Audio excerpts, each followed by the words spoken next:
안녕하세요. 저는 요식업에 종사하고 있는 중년의 시청자입니다. 저희 시댁 식구들과 제가 살아온 인생 얘기를 보내면 재밌을 것 같아서 사연을 적어봐요. 제 부모님께서는 작은 식당을 운영하셨습니다. 소문난 맛집까지는 아니었지만 단골 손님들이 몹시 많은 가게였어요. 식당을 찾는 아저씨들이 하나같이 다들 저희 어머니 손맛이 최고라며 엄지를 치켜 세웠던 기억이 납니다. 같은 찌개, 같은 밑반찬이어도 이 집 음식은 맛이 다르다며 근처에 올 일이 없어도 일부러 생각나서 찾게 된다며 칭찬 일색이었죠. 한 번도 오지 않은 사람은 있어도 한 번만 온 사람은 없을 거다 말할 정도로 음식 맛에 자부심이 있었습니다. 제가 먹기에도 저희 어머니께서는 요리를 참 잘하셨어요. 어머니께서는 언제나 요리를 하실 때 건성으로 간단하게 휙휙 만드는 것 같아 보였지만 완성된 요리를 먹어보면 맛이 달랐습니다. 어떻게 그렇게 요리를 잘하시냐 여쭤보면 어머니께서는 항상 요리는 타고나야 한다고 대답하셨거든요. 요리는 손맛이네 어쩌네 하지만 그런 거 다 필요 없고 혀가 좋아야 한다면서요. 어머니께서는 맛만 보시면 그 요리를 어떻게 만들었는지 귀신같이 다 알아맞히셨습니다. 그런 어머니 핏줄이라 그런지 저도 요리 솜씨가 꽤 괜찮은 편이었어요. 어렸을 적부터 식당 일 하시는 어머니 어깨너머로 많이 배우기도 했고요. 요리가 혀가 중요하다는 어머님 말씀을 어렸을 때 그저 그렇구나 정도로 이해하고 넘어갔지만 나이가 좀 들고 보니까 확실히 체감이 됐습니다. 여러분께서도 요리하시다가 맛을 봤는데 뭐가 살짝 부족한데 하는 생각 해보신 적 있으시죠? 그럴 때 요리 잘하는 사람들은 설탕을 더 넣어야 한다, 소금을 더 넣어야 한다, 감칠맛이 부족하다, 이런 식으로 척척 해결 방법이 나오잖아요. 그게 바로 혀의 중요성이에요. 요리에 감이 없고 맛을 봐도 잘 모르는 사람들은 분명 어딘가 부족하고 맛이 없긴 한데 뭘 어떻게 해결해야 할지 전혀 모르거든요. 저는 어머니의 혀를 닮아서 그런가 무슨 음식을 먹어도 얘는 마늘이 좀 더 많이 들어갔구나. 이 소스는 어떤 재료들로 만들었겠구나. 감이 딱딱 오더라고요. 아마 저희 부모님께서 자본금이 좀 있어서 식당을 크게 하셨으면 저 못지않게 성공하셨을 겁니다. 형편이 넉넉하지 않고 상황이 어려워서 그랬지 아무리 생각해도 어머니 요리 실력은 주변에서 쉽게 찾아볼 수 있는 수준이 아니었거든요. 지금도 어머니께는 참 감사한 마음뿐이에요. 제게 이런 능력을 물려주셨기에 장사를 시작할 수 있었으니까요. 글 서두에 말했듯 저는 요식업에 종사하고 있습니다. 전국에 체인점도 몇 개 두고 있고 인터넷으로 밀키트라는 것도 만들어 팔고 있어요. 밀키트라고 하면 나이 드신 분들께서는 좀 생소한 개념이실 수 있는데 쉽게 말해서 그냥 포장 판매를 전국을 대상으로 멀리까지 한다 생각하시면 됩니다. 재료를 비조리 상태로 포장해서 각 가정에서 직접 요리할 수 있게 택배로 판매를 하거든요. 요즘은 하도 인터넷이 발달하고 가게 홍보가 중요해서인지 웬만한 가게에서 이런 걸 다 하더라고요. 이걸로 나오는 매출도 꽤 크고요. 어찌됐든 운 좋게도 사업이 성공해서 지금은 자리를 잘 잡은 상태지만 처음부터 장사가 잘 됐던 건 아니었어요. 제가 처음으로 시작했던 장사는 트럭 장사였습니다. 트럭에서 떡볶이, 튀김, 오뎅 같은 분식을 만들어 파는 포장마차 장사요. 그때 제 나이가 30대 초반이었거든요. 저는 남편과 20대 초반의 어린 나이에 결혼을 했습니다. 남들보다 일찍 애 낳고 키우며 집에서 작은 회사 다니는 남편 뒷바라지하며 살았어요. 남편과 아들 맛있는 음식 해먹이는 게 제 인생의 낙이었거든요. 그런데 남편이 갑작스레 회사에서 정리해고를 당하고 생활비를 벌어올 사람이 없어지며 앞날이 막막해졌습니다. 처음에는 남편이 다른 회사로 취직 준비를 했었지만 쉽지가 않더라고요. 한참 구직 활동을 하다 실패하고 결국 저희 부부가 선택한 것은 트럭 장사였습니다. 남편의 퇴직금으로 장사를 할 만한 트럭을 하나 구매하고 분식을 팔기 시작했어요. 원래는 작은 식당을 하나 차려서 저희 부모님처럼 백반집 장사를 하고 싶었지만 가게 하나 차리는 데 돈이 어마어마하게 들더라고요. 그래서 선택한 것이 트럭 장사였고 트럭에서 팔 만한 것이 기껏해야 뭐가 있겠어요. 거창한 음식을 팔 수는 없으니 어쩔 수 없이 분식이 된 것이었죠. 그래도 남들처럼 냉동식품 사서 튀기기만 하고 양념 사와서 대충 끓이기만 해서 장사를 하고 싶지는 않았습니다. 새벽부터 일어나 튀김, 속재료를 손질하고 모든 음식을 전부 수제로 만들었어요.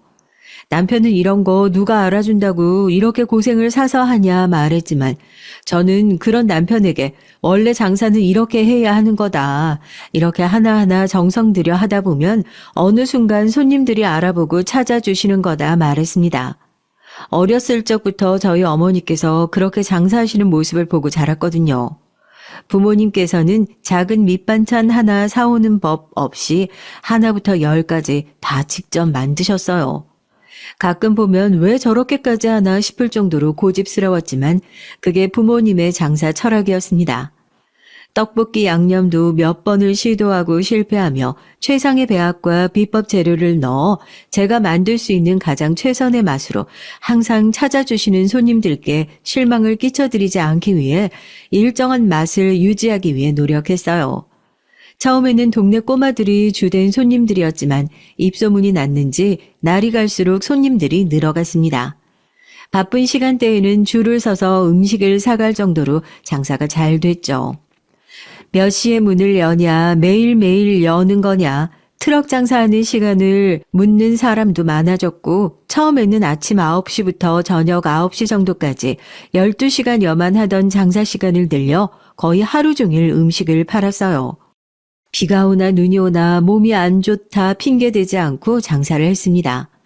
처음 트럭 장사를 시작할 때까지만 해도 과연 이게 잘 될까 망하는 건 아니냐 걱정했던 남편도 차츰차츰 장사가 잘 되기 시작하자 더욱 열심히 참여를 하더라고요.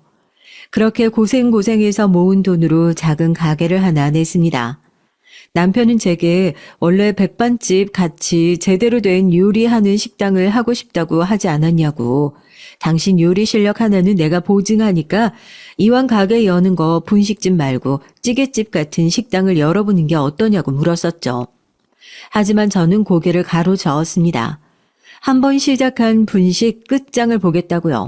널린 게 백반집인데 이제 와서 백반집을 새로 열어봤자 손님들이 들여다보기나 하겠냐.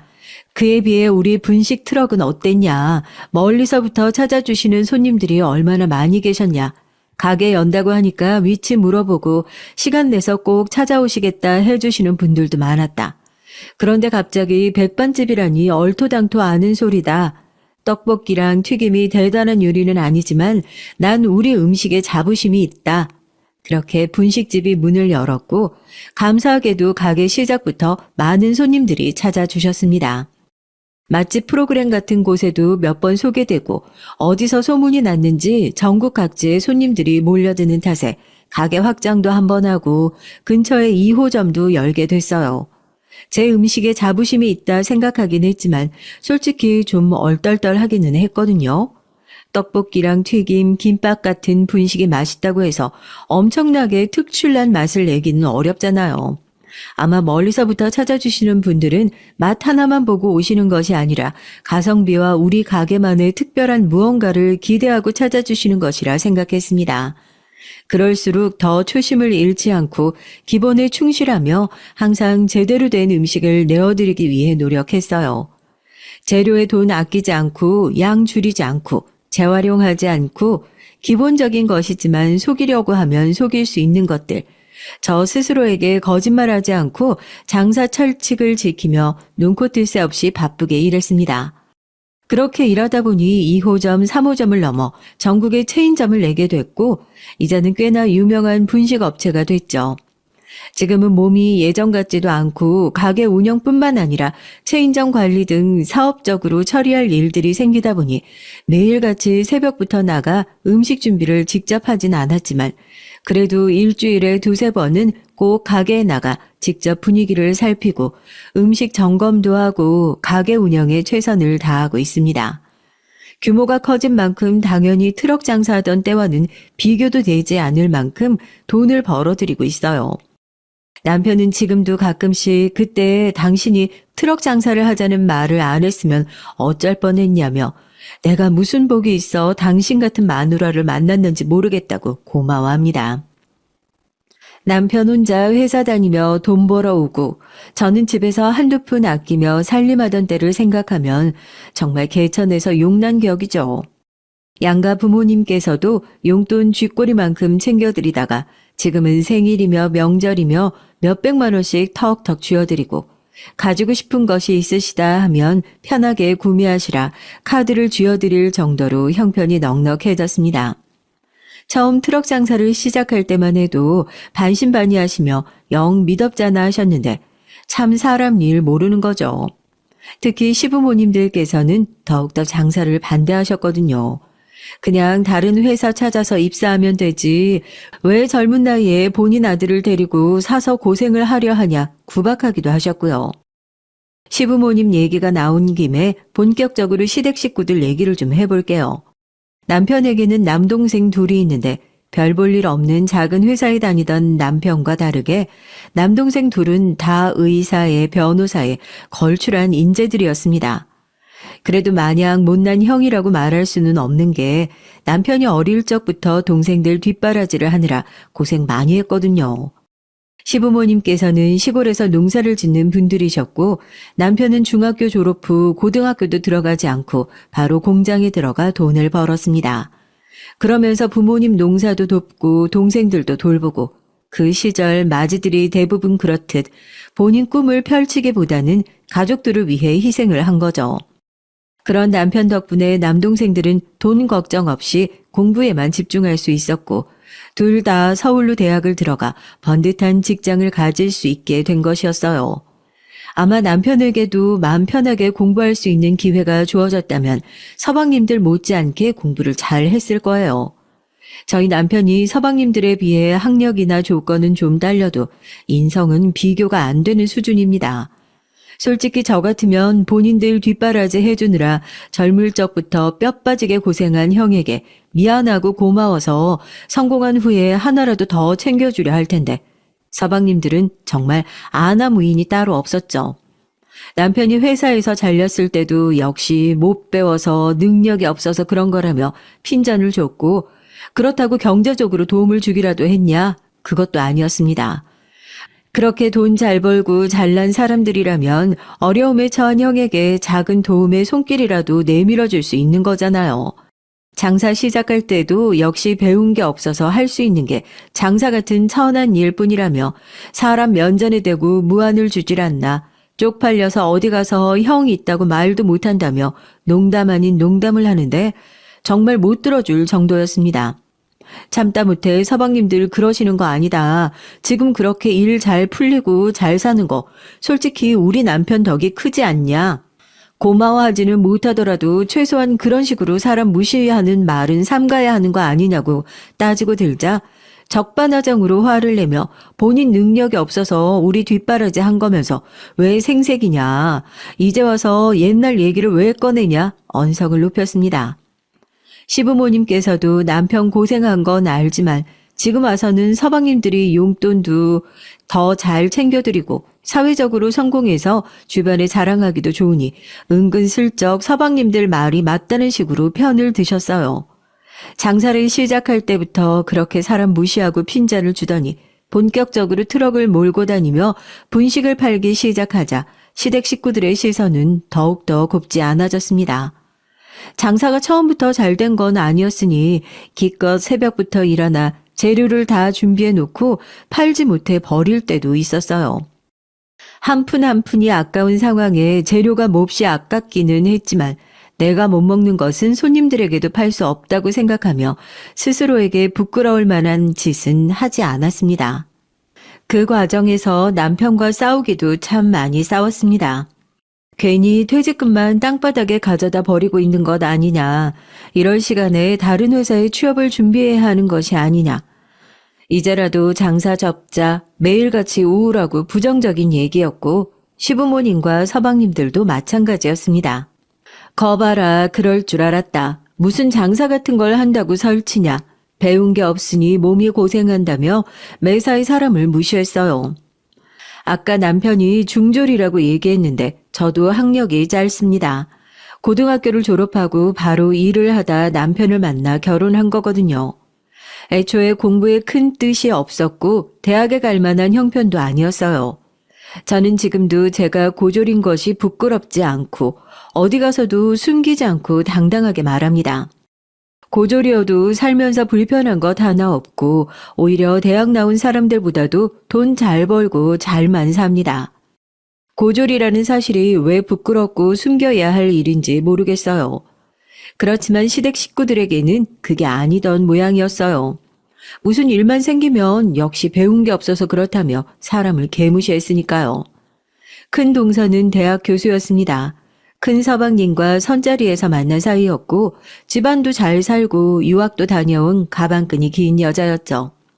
여러모로 저와는 비교되지 않는 여자였어요. 물론 조건만 따지자면요. 작은 동서도 마찬가지로 대학 교수였습니다. 큰 동서의 직장 동료인데 작은 서방님을 소개받아 결혼했다고 하더라고요. 작은 동서도 당연히 능력 좋고 학벌 좋고 집안도 좋은 여자였고 소위 말하는 끼리끼리였습니다. 결혼식도 휘황찬란한 식장에서 했고 예단도 눈이 뒤집어질 정도로 해왔다고 했어요. 전해 들은 것이 전부이게 자세히는 모르지만 저와 남편은 식도 올리지 않았고 당연히 예물이며 예단이며 그런 관습적인 것들은 아무것도 하지 않았어요. 작은 단칸방에서 결혼 생활을 시작했으니 말 다 했죠. 마음 한켠에서 조금 부러운 생각이 든 건 사실이었지만 애초에 저와는 사는 세계가 다른 사람들이란 생각을 했습니다. 트럭 장사가 조금씩 잘 되며 바빠지기 시작해서 그런 사소한 것에 신경 쓸 여력이 없기도 했고요. 아까 끼리끼리 만난다는 얘기를 했었죠. 물론 조건 좋은 사람들끼리 끼리끼리 만났다는 뜻이기도 했지만 다른 뜻도 있었어요. 큰 동서와 작은 동서 모두 서방님들처럼 인성이 글러먹은 여자들이었거든요. 어디서 그런 비슷한 성격의 신부감들을 잘도 찾아봤는지 몰라요. 처음 만난 자리에서부터 분식 장사를 하고 있다고 말하니 얼굴이 싹 굳으며 사람을 무시하더라고요. 본인 잘났다 생각하는 사람들은 어쩜 그리 하나같이 아나무인인지 모르겠습니다. 그러거나 말거나 무시받는 것에는 익숙했고 일일이 화내고 싶지도 않았어요. 그런 일에 감정 소모할 바에 장사에 집중하고 싶었거든요. 트럭 장사가 잘 되기 시작하면서 매일같이 새벽에 일어나 밤 늦게서야 장사를 마치고 집에 들어오는 날이 잦아졌는데 장사가 잘 되는 건 참 좋은 일이었지만 문제가 하나 있었습니다. 바로 아들이었어요. 당시 초등학생이던 아들을 맡길 곳이 없었거든요. 그렇지 않아도 어려운 형편의 학원이나 시설 같은 곳에 돈 주고 보낼 수도 없었고 시부모님께서는 멀리 사셨고요. 저희 부모님께서도 장사를 하시는 분들이었으니 아이를 맡길 수 없었습니다. 결국 마땅한 방법을 찾지 못해서 아이를 트럭 장사에 데리고 다녔습니다. 장사에 아이를 데리고 다니는 일이 쉽진 않았죠. 튀김기며 철판이며 자칫하다가는 크게 다칠 수 있는 위험한 것들 투성이었고 음식 파는 곳이니 청결도 신경 써야 하잖아요. 장사가 바쁠 땐 아이에게 신경을 기울일 수도 없었고 어린아이가 긴 시간 동안 가만히 한 곳에 앉아있기도 힘든 일이니 여러모로 정신이 없었습니다. 그래도 아들은 다른 아이들에 비하면 말도 잘 듣고 얌전한 편이었어요. 큰 말썽을 피운 적도 없었고 똘똘해서 손님들이 아들이냐 물어보고 귀엽다 칭찬도 해주고 자주 오시는 단골분들은 거스름돈을 애해주라며 용돈을 챙겨주시기도 했습니다. 그러던 어느 날이었어요. 그날도 평소와 마찬가지로 학교를 마치고 돌아온 아이를 데리고 나가 장사를 하고 있었는데 그날따라 손님이 너무 많아서 정신이 하나도 없었습니다. 평소 같으면 틈틈이 아이가 뭘 하고 있는지 위험한 짓은 하지 않는지 확인을 하는데 정신없이 일하다 보니까 아이를 신경 쓸 틈이 없었죠. 한바탕 손님들이 휘몰아쳤다가 겨우 숨 돌릴 틈이 생겨 그제서야 아들을 찾아 고개를 돌렸지만 아들은 트럭 주변 그 어디에서도 보이지 않았어요. 덜컥 불안한 마음이 들어 남편에게 트럭을 맡기고 아들을 찾아 주변을 뒤지기 시작했습니다. 그때 끼익하고 자동차 바퀴가 급하게 멈춰서는 소리와 뒤를 이어 남자가 고함을 치는 소리가 들려왔어요. 서둘러 그쪽으로 달려가자 골목길 앞에 선 자동차와 그 앞에 엎어져 있는 저희 아들이 있었습니다. 놀란 마음에 한달음에 달려가니 아들은 엉엉 울고 있고 남자는 그런 아들에게 왜 위험하게 갑자기 튀어나오냐, 앞 안 보고 다니냐 고래고래 소리를 질렀습니다. 알고 보니 아들은 혼자서 트럭 주변을 돌아다니다가 버려진 공을 발견했고 그걸 차며 놀다가 자기도 모르게 트럭에서 점점 멀어졌던 거예요. 그러다 골목길로 들어오는 차를 발견하지 못하고 공을 따라 차 앞으로 뛰어들었고 천만다행으로 운전자가 급하게 멈춰서서 사고가 나지 않았던 겁니다. 남자에게 연신 고개를 숙이며 너무 죄송하다고 사과를 거듭했어요.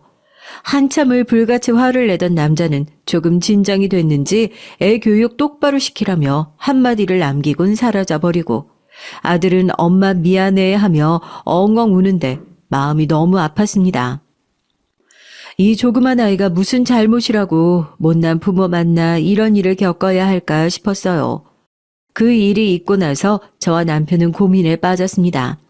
더 이상 장사하는 곳에 아이를 데리고 다닐 수 없다는 판단이 들었고 조금 무리를 해서라도 늦게까지 아이를 돌봐줄 수 있는 시설에 맡기든지 방법을 찾아야겠다는 생각이었죠.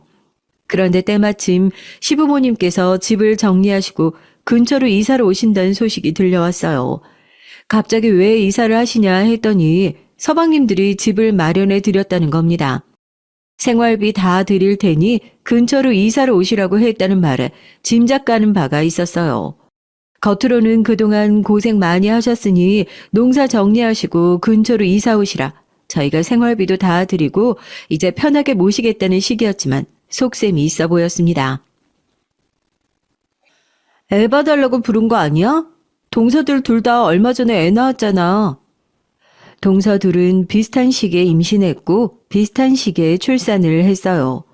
요즘 저출산이다 뭐다 해서 육아휴직도 잘 되어 있고 제도도 좋지만 대학 교수들은 사정이 좀 다른 모양이었습니다. 동서 둘 다 출산하자마자 몸조리도 하는 둥 마는 둥 바로 복직을 했다고 하더라고요. 저야 대학이라곤 다녀본 적 없는 사람이니 자세한 사정은 모르겠지만요. 돈도 많으면서 그냥 전문 시설 같은 곳에 애 맡기면 되는 거 아닌가 싶었지만 요즘 하도 사건 사고가 많잖아요. 신생아 돌연사라든가 어린이집 교사가 아이들 때리고 학대한다든가. 세상이 험해졌으니 편하게 부려먹을 수 있는 시부모님을 꼬셔서 근처로 데리고 온 거겠죠. 제 말에 남편은 에이 설마 그러겠어. 진짜 고생하신 거 알고 있으니 이제 곁에 모시고 효도하려고 그런 거겠지 했지만 저는 두고 보라고 앞으로가 뻔히 보인다 얘기했고 역시나 제 예상대로 동서들은 시부모님을 완전히 보육원 취급하면서 아이를 가져다 맡겼습니다. 게다가 육아뿐만 아니라 집 청소며 반찬 배달이며 다양하게도 부려먹었더라고요. 물론 생활비를 넉넉하게 주기는 했지만 돈이 다가 아니잖아요.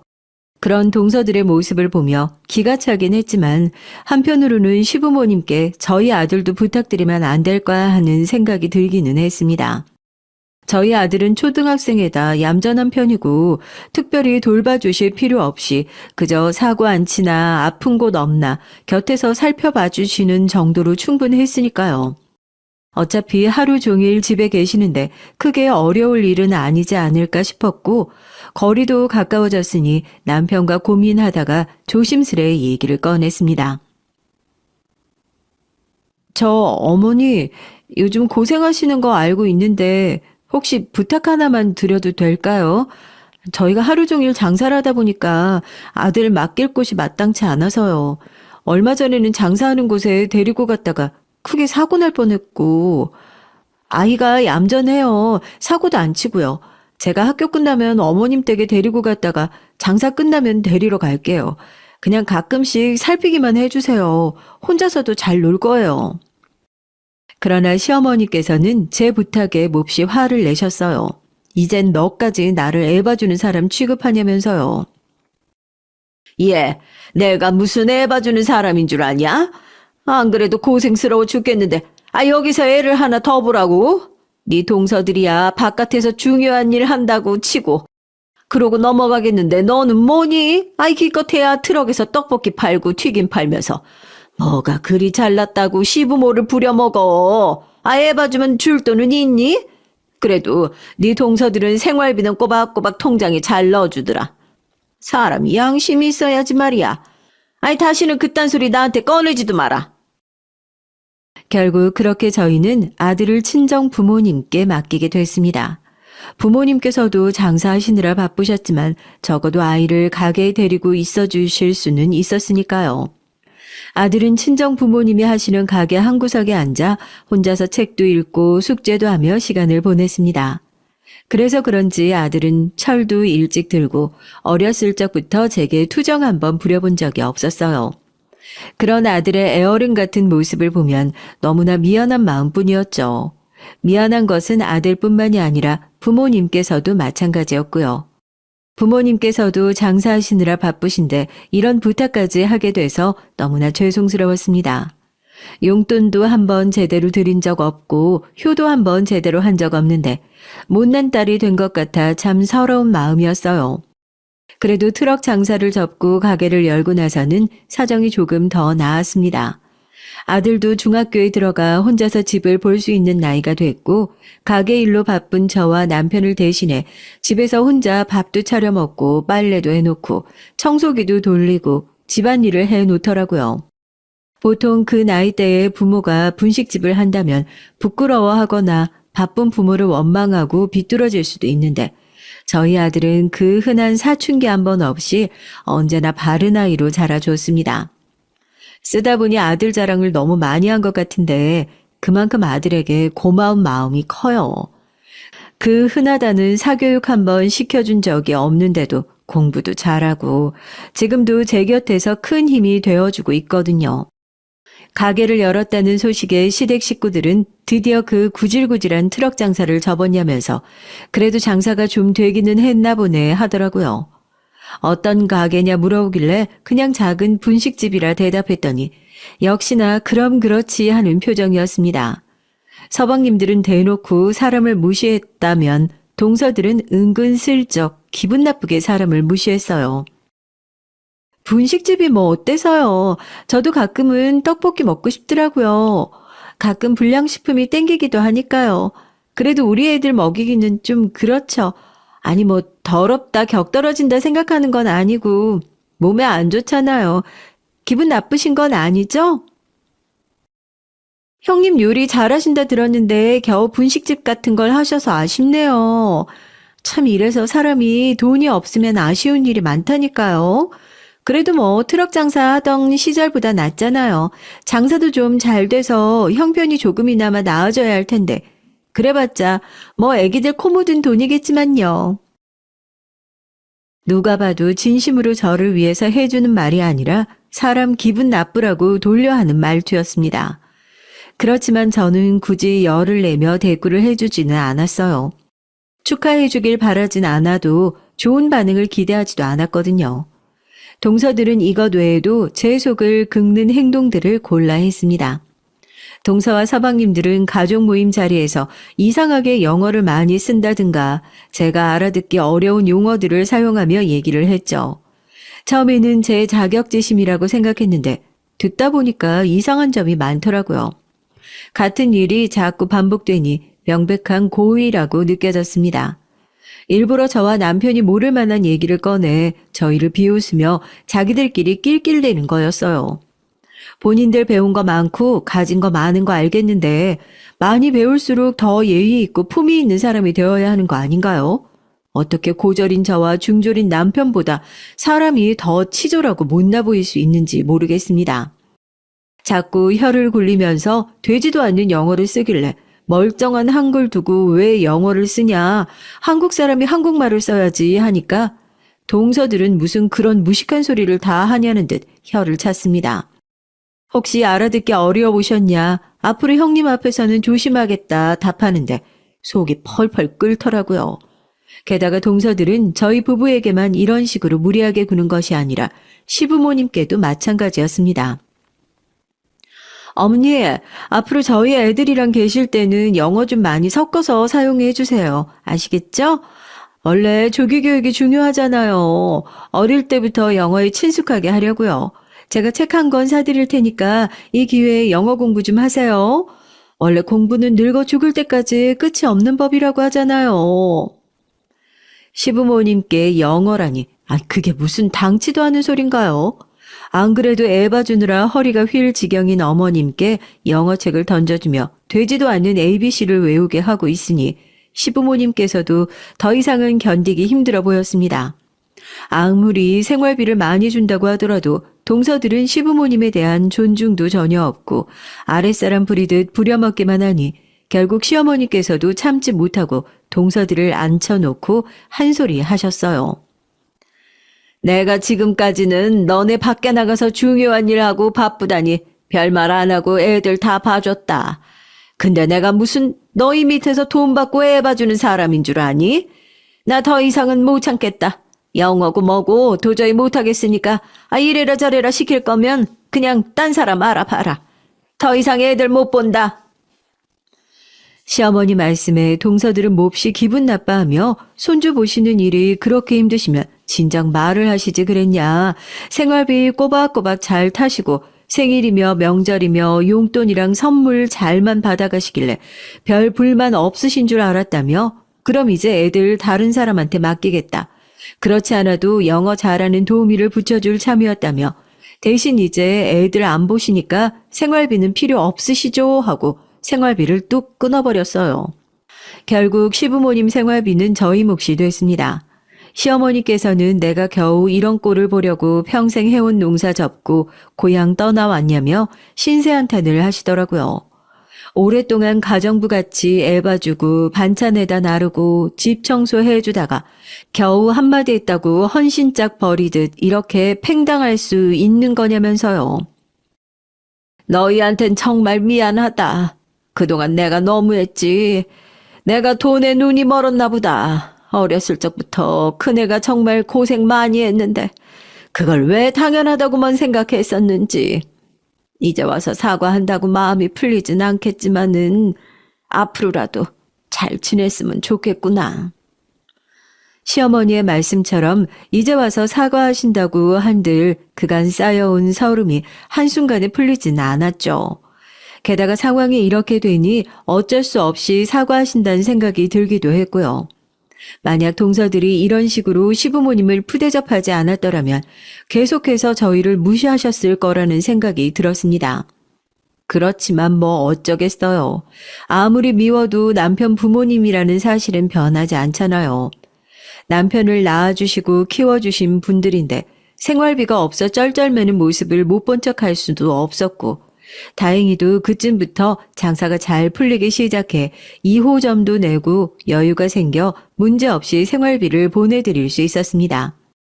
동서들은 그렇게 시부모님을 쌩하니 내쳐놓고 명절이며 생일이며 바쁘다는 핑계로 연락 한 통이 끝이었고 참 보면 볼수록 가관이었어요. 시부모님께도 그런 식인데 저희 부부에게는 오죽했겠습니까? 당연히 서로 연락 한 번이 없이 지냈고 애초부터 그리 살가운 사이도 아니었어요. 사실 제 입장에서는 교류가 없는 게 오히려 좋았습니다.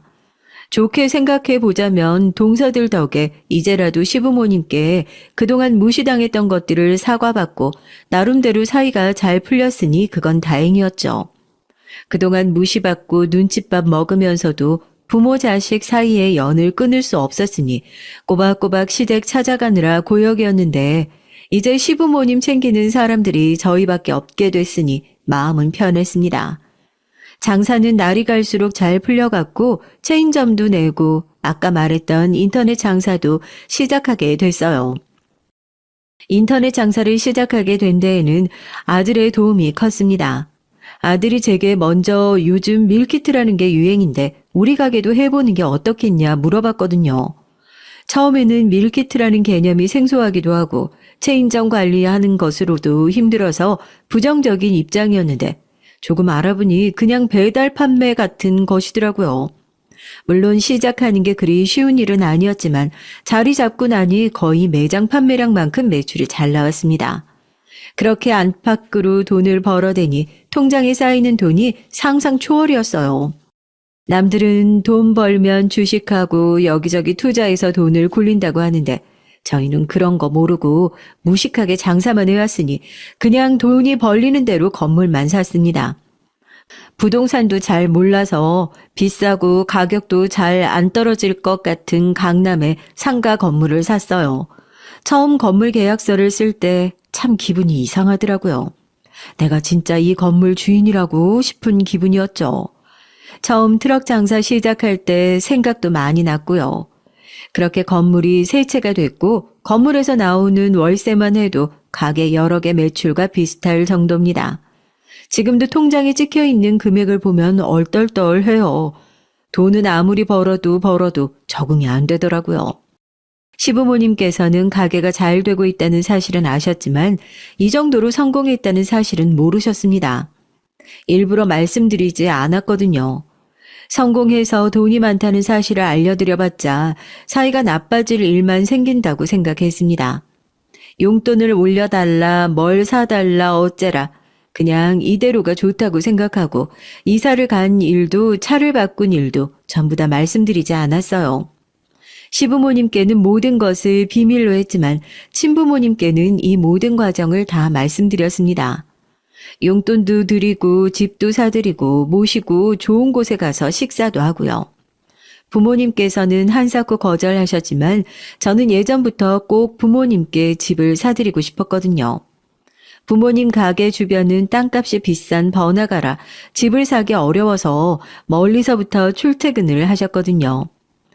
물론 남편에게 조금 미안한 마음이 들기는 했습니다만 그렇지만 남편은 전혀 미안해할 필요가 없다며 애초에 이렇게 성공한 것도 다 당신 덕분이고 그동안 장인어른 장모님께서 아이도 봐주시고 많이 도움을 주셨으니 보답해 드리는 게 당연한 거다 말해줬습니다.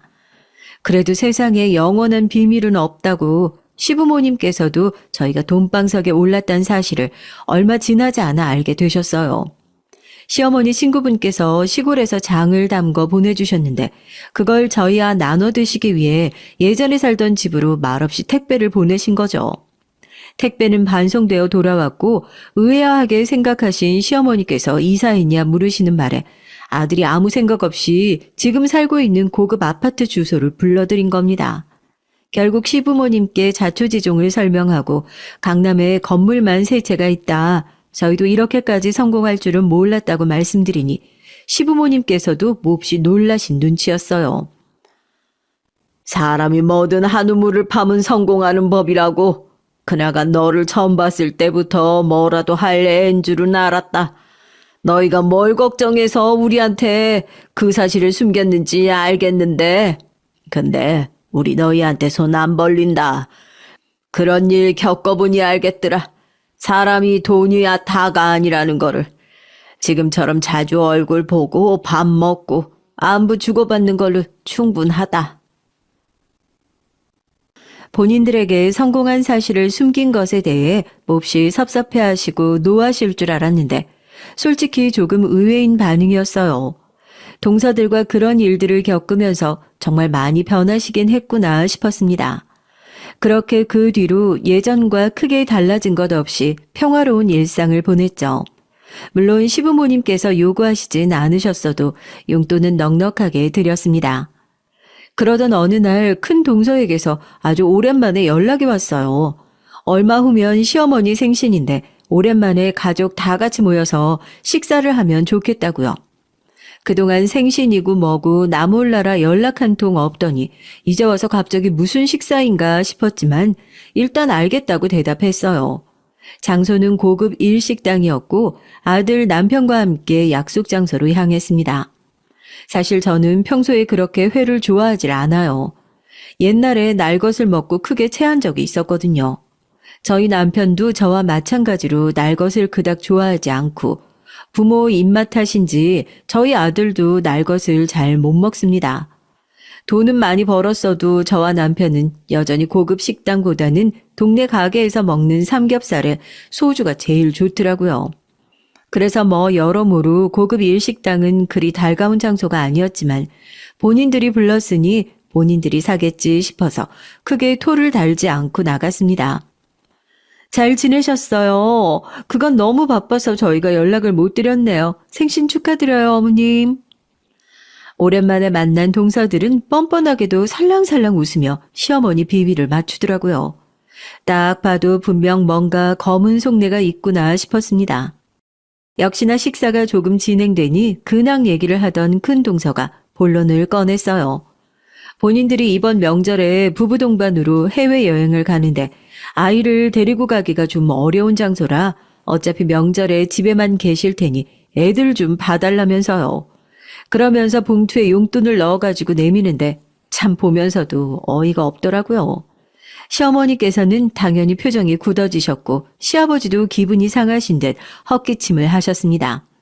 결국 자리 분위기는 순식간에 급속도로 싸해졌고 괜히 별 말 얹고 싶지 않아 얌전히 밥만 먹고 있었죠. 엄마, 나 먹을 수 있는 게 하나도 없어. 그런데 옆에 앉아있던 아이가 조심스레 제게 말을 걸어오더라고요. 아들 말에 식탁을 내려다보니 온통 회에 날 것뿐이었습니다. 저랑 남편은 입맛에 안 맞아도 대충 집어먹고 말았는데 여기까지 와서 아들을 쫄쫄 굶길 수가 없었어요. 결국 종업원을 불러 혹시 아이가 먹을 만한 익힌 음식이 있냐고 물었고 종업원은 난감하다는 얼굴로 오늘 코스 요리에는 익힌 음식이 포함되어 있지 않다. 기껏해야 계란찜 정도다 답했습니다. 추가금을 내도 괜찮으니 아무거나 익힌 음식을 가져다 달라 말하니까 곤란해하던 직원은 주방을 몇 번 왔다 갔다 하고는 튀김 종류가 가능하다며 가져다 드리겠다고 말했어요. 저는 알겠다 답했습니다. 튀김은 모든 코스가 끝날 때쯤에서야 느지막이 나왔고 아이는 식사 시간 내내 굶다 겨우 튀김 몇 개를 입에 넣고 자리에서 일어났습니다. 여러모로 마음에 들지 않은 자리였기에 빨리 집에 돌아가 아이에게 제대로 된 저녁을 먹이고 싶은 생각이었죠. 그런데 식당 앞에서 동서들이 저를 불러 세우더라고요. 얘기 좀 하자면서요. 형님, 아무리 그래도 좀 너무한 거 아니에요? 이런 고급 식당 안 와보신 건 알겠는데 같이 앉아있는 사람 생각도 하셔야죠. 왜 그렇게 촌티를 내세요? 이래서 형님은 그냥 안 부르려고 했는데 이럴 때 아니면 언제 이런 곳 와보시나 싶어 불러드렸더니 참나.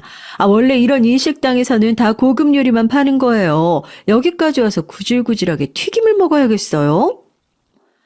그리고 돈도 없으면서 왜 맘대로 추가 주문을 해요? 여기 요리가 하나에 얼마짜린 줄이나 알아요? 얻어먹는 게 몸에 배어 있어서 그런가? 가족들이 단체로 궁상이야. 거지 새끼들도 아니고. 부모 닮아서 아들도 염치가 없는 건지 아무리 못 배워도 그렇지 천박해 죽겠어. 상종을 못하겠다니까 진짜. 제가 추가 주문을 하고 계산을 안 한 건 잘못이긴 하지만 비싸봤자 요리 하나가 얼마나 하겠어요. 그것만 쏙 골라서 계산을 하는 것도 애매하고요. 애초에 본인들이 먼저 식사하자고 부른 자리고 식당을 같이 고른 것도 아니니 이 정도쯤 이해하리라고 생각했죠. 게다가 평소에 그렇게 본인들 돈 많다 자랑질을 했으면서 겨우 요리 하나에 저렇게까지 화를 낼 줄은 몰랐습니다. 그리고 제 행동을 다시 돌이켜봐도 부끄럽게 느껴질 정도로 진상짓을 한 것 같지도 않았고요. 그런데 면전에 대고 거지 새끼니 천박하다느니 쌍욕이나 다름없는 말을 들으니까 말문이 턱 막히더라고요. 그렇게 잠시간의 침묵이 흐르던 찰나 갑자기 시아버지의 웃음소리가 들려왔습니다. 식사를 마치고 담배를 피러 나오셨던 시아버지께서 우연히 저와 동서들의 대화를 엿들으셨던 모양이었어요. 아주 박장대소를 하시는 모습에 동서들은 모두 영문을 모르겠다는 표정으로 시아버님을 바라봤습니다. 군뱅이 앞에서 주름 잡는다더니 딱 그 꼴이구만. 제 강남의 건물만 세 채야. 너네가 아무리 돈 잘 번다고 날고 기어도 큰아가 발톱 때만큼도 못 따라온다고. 뭐 그리 잘났다고 유세야 유세는. 까불지들 마라. 네? 아버님 그게 무슨 말씀이세요? 강남에 건물이 세 채라뇨. 동네에서 분식집 장사하시는 사람이 무슨 수로 강남에 건물을 사요? 네 형님 타고 온 차를 봐라. 저게 동네 분식집 장사하는 사람이 타는 차로 보이냐? 그나가 가게 전국에 체인점이 몇 갠데 모르긴 몰라도 너네들보다 몇백 배는 돈 많이 벌 거다. 시아버님이 가리킨 쪽에는 저희가 타고 온 차가 있었어요. 아까 차를 바꿨다고 말씀드렸죠. 솔직히 저는 차 브랜드도 잘 모르고 차에 돈 많이 쓰는 게 이해가 잘 안 되긴 하지만 남편이 고집을 부려 몇 억 나가는 고급 승용차를 샀거든요. 동서들은 그제서야 차를 발견했는지 믿기지 않는다는 얼굴로 저와 차를 번갈아 쳐다봤습니다. 자, 여기 카드. 동서가 산다고 해서 이 정도 푼돈은 그냥 낼 줄 알고 계산 안 한 거였는데 그렇게 사정이 어려운 줄 몰랐네. 겨우 이 정도 돈 가지고 벌벌 떠는 걸 보니까 여행 준비하느라고 돈을 많이 썼나 봐. 이걸로 여행 가서 돈 좀 써. 옷도 사 입고. 그렇게 좋아하는 고급 요리 많이 사 먹고. 난 돈 많이 벌어도 이런 것보다 삼겹살이 더 맛있더라고. 누구 말대로 입맛이 천박해서 그런 건지 뭔지. 그리고 말이 나와서 말인데 우리 시어머니 귀찮게 하지 말고 도우미 고용해. 영어 잘하는 도우미 쓴다더니 막상 쓰려니까 돈이 좀 부족해? 이 카드로 명절에 애들 봐줄 사람 데려오든가. 장사 잘 되는 거 괜히 말했다가 거지 새끼들처럼 돈 빌려달라 뭐 해달라 달려들까봐 그냥 말 안 하고 있었는데 뭐 이미 알게 됐으니까 좀 도와줄게. 가족 좋다는 게 뭐야. 부담 갖지 말고 써. 난 누구들처럼 돈 많다고 자랑해놓고 요리 하나에 쩔쩔매지는 않으니까. 그렇게 동서 얼굴에 카드를 확 던져버리고 차에 올라탔습니다. 속에 쌓아뒀던 얘기들을 쏟아내고 나니 속이 너무나 시원하더라고요. 동서가 차 앞까지 달려들어 창문을 신경질적으로 두드려 댔지만 그대로 쌩 출발해버렸습니다. 집에 돌아가 남편과 아이와 함께 삼겹살을 구워 먹었죠. 속이 시원하니 밥맛도 참 좋더라고요. 몇십 배는 더 비싼 일식당에서 먹었던 밥과는 비교가 안 됐습니다. 그날 이후로 동서들과 서방님들에게 연락이 참 많이도 왔어요. 그 분식집이 진짜 형님 거냐? 어떻게 지금까지 우리한테 말 한마디 안 했냐? 주변에 변호사 필요한 사람 없냐? 병원 확장하려고 하는데 좀 도와달라. 다시 생각해도 어떻게 사람 탈을 뒤집어 쓰고 저렇게 뻔뻔할 수 있는지 싶은 얘기들이었죠. 당연히 더 이상 들어줄 필요가 없다고 생각해 전부 다 차단해 버렸습니다. 시부모님께서도 그날 식사 이후로 완전히 정을 떼셨는지 손주고 아들이고 다 보기 싫다고 딱 선을 그으시더라고요. 더 이상 무시당하면서 연락하고 싶지 않으시다면서요. 완전히 태도 고치고 제대로 사과를 해오기도 전에 마음 풀 생각 없다고 하시는데 아마 불가능하지 않을까 싶습니다. 사람 고쳐 쓰는 거 아니라고 하잖아요. 동서들이나 서방님들이나 평생 돈과 다른 사람들 시선에 목매달며 지금처럼 불쌍하게 살 것 같거든요. 마음 같아서는 그동안 그들에게 무시당한 그대로 갚아주고 싶다는 생각도 있었지만 어차피 그 사람들은 제가 성공했다는 사실만으로도 고통스러울 거예요. 본인들이 그렇게 무시하던 고졸 중졸 출신 부부가 본인들보다 몇 배는 더 성공한 인생을 살고 있으니까요. 끊임없이 본인들과 남들을 비교하며 열등감을 느끼고 스스로를 타박하고 남들을 질투하고 그렇게 고통스러운 굴레에 갇혀 살겠죠. 안 봐도 뻔합니다. 한때는 그들이 원망스럽고 화가 날 때도 있었지만 지금은 그저 불쌍할 뿐이에요. 사람이 많이 배우고 돈 많고 집안 훌륭한 거 중요하죠. 그렇지만 그 무엇보다도 중요한 것은 본인의 마음가짐이라고 생각합니다. 아무리 돈이 많고 남들이 보기에 행복한 일생을 살고 있어도 동서들과 서방님들처럼 끊임없이 남들 시선을 의식하고 타인과 본인을 비교하며 살아가면 행복할래야 행복할 수가 없겠죠. 그런 면에서 저와 남편은 남들이 보기에 어느 정도 성공한 지금이나 트럭 장사를 하던 시절이나 크게 변하지 않은 것 같아요. 솔직히 아직도 매일 아침 눈을 뜰 때마다 성공이 실감나지 않을 때가 많습니다. 이렇게 좋은 집에서 좋은 차를 타고 좋은 것을 입고 좋은 것을 먹고 내 손으로 일궈낸 사업이지만 어떻게 이 자리까지 오게 됐는지 참 신기할 따름이에요. 친정 부모님, 시부모님 모두 연세에 비해 정정하시고 아픈 곳 없이 건강하시고 남편과도 사이가 좋고 아들도 문제없이 무럭무럭 잘 자라고 있으니 이제야 삶의 안정기에 접어든 것 같습니다. 그동안 장사하면서 참 무시도 많이 받고 어려운 일도 많았었는데 매일매일 눈앞에 있는 일들에 집중하며 하나씩 헤쳐오다 보니까 이 자리까지 온 것 같네요. 노력도 많이 했지만 운도 참 좋았던 것 같고요. 모든 일들이 시기에 딱딱 맞게 잘 풀렸고 중간에 큰 위기 없이 사업이 성공했으니까요. 그리고 무엇보다도 지금의 성공은 저희 가게를 찾아주신 수많은 손님들 덕분이죠. 세상에 수많은 분식집이 있는데 제가 뭐 그리 잘나서 성공할 수 있었겠어요. 지금도 트럭 장사하던 시절에 멀리서부터 찾아주셨던 단골 손님들 얼굴이 하나하나 다 기억이 납니다. 그런 분들이 계셨기에 지금 이 자리까지 올라올 수 있었던 것 같아요. 앞으로도 초심 잃지 않고 남들이 뭐라 하든 휘둘리지 않고 제 갈 길을 가고 싶습니다.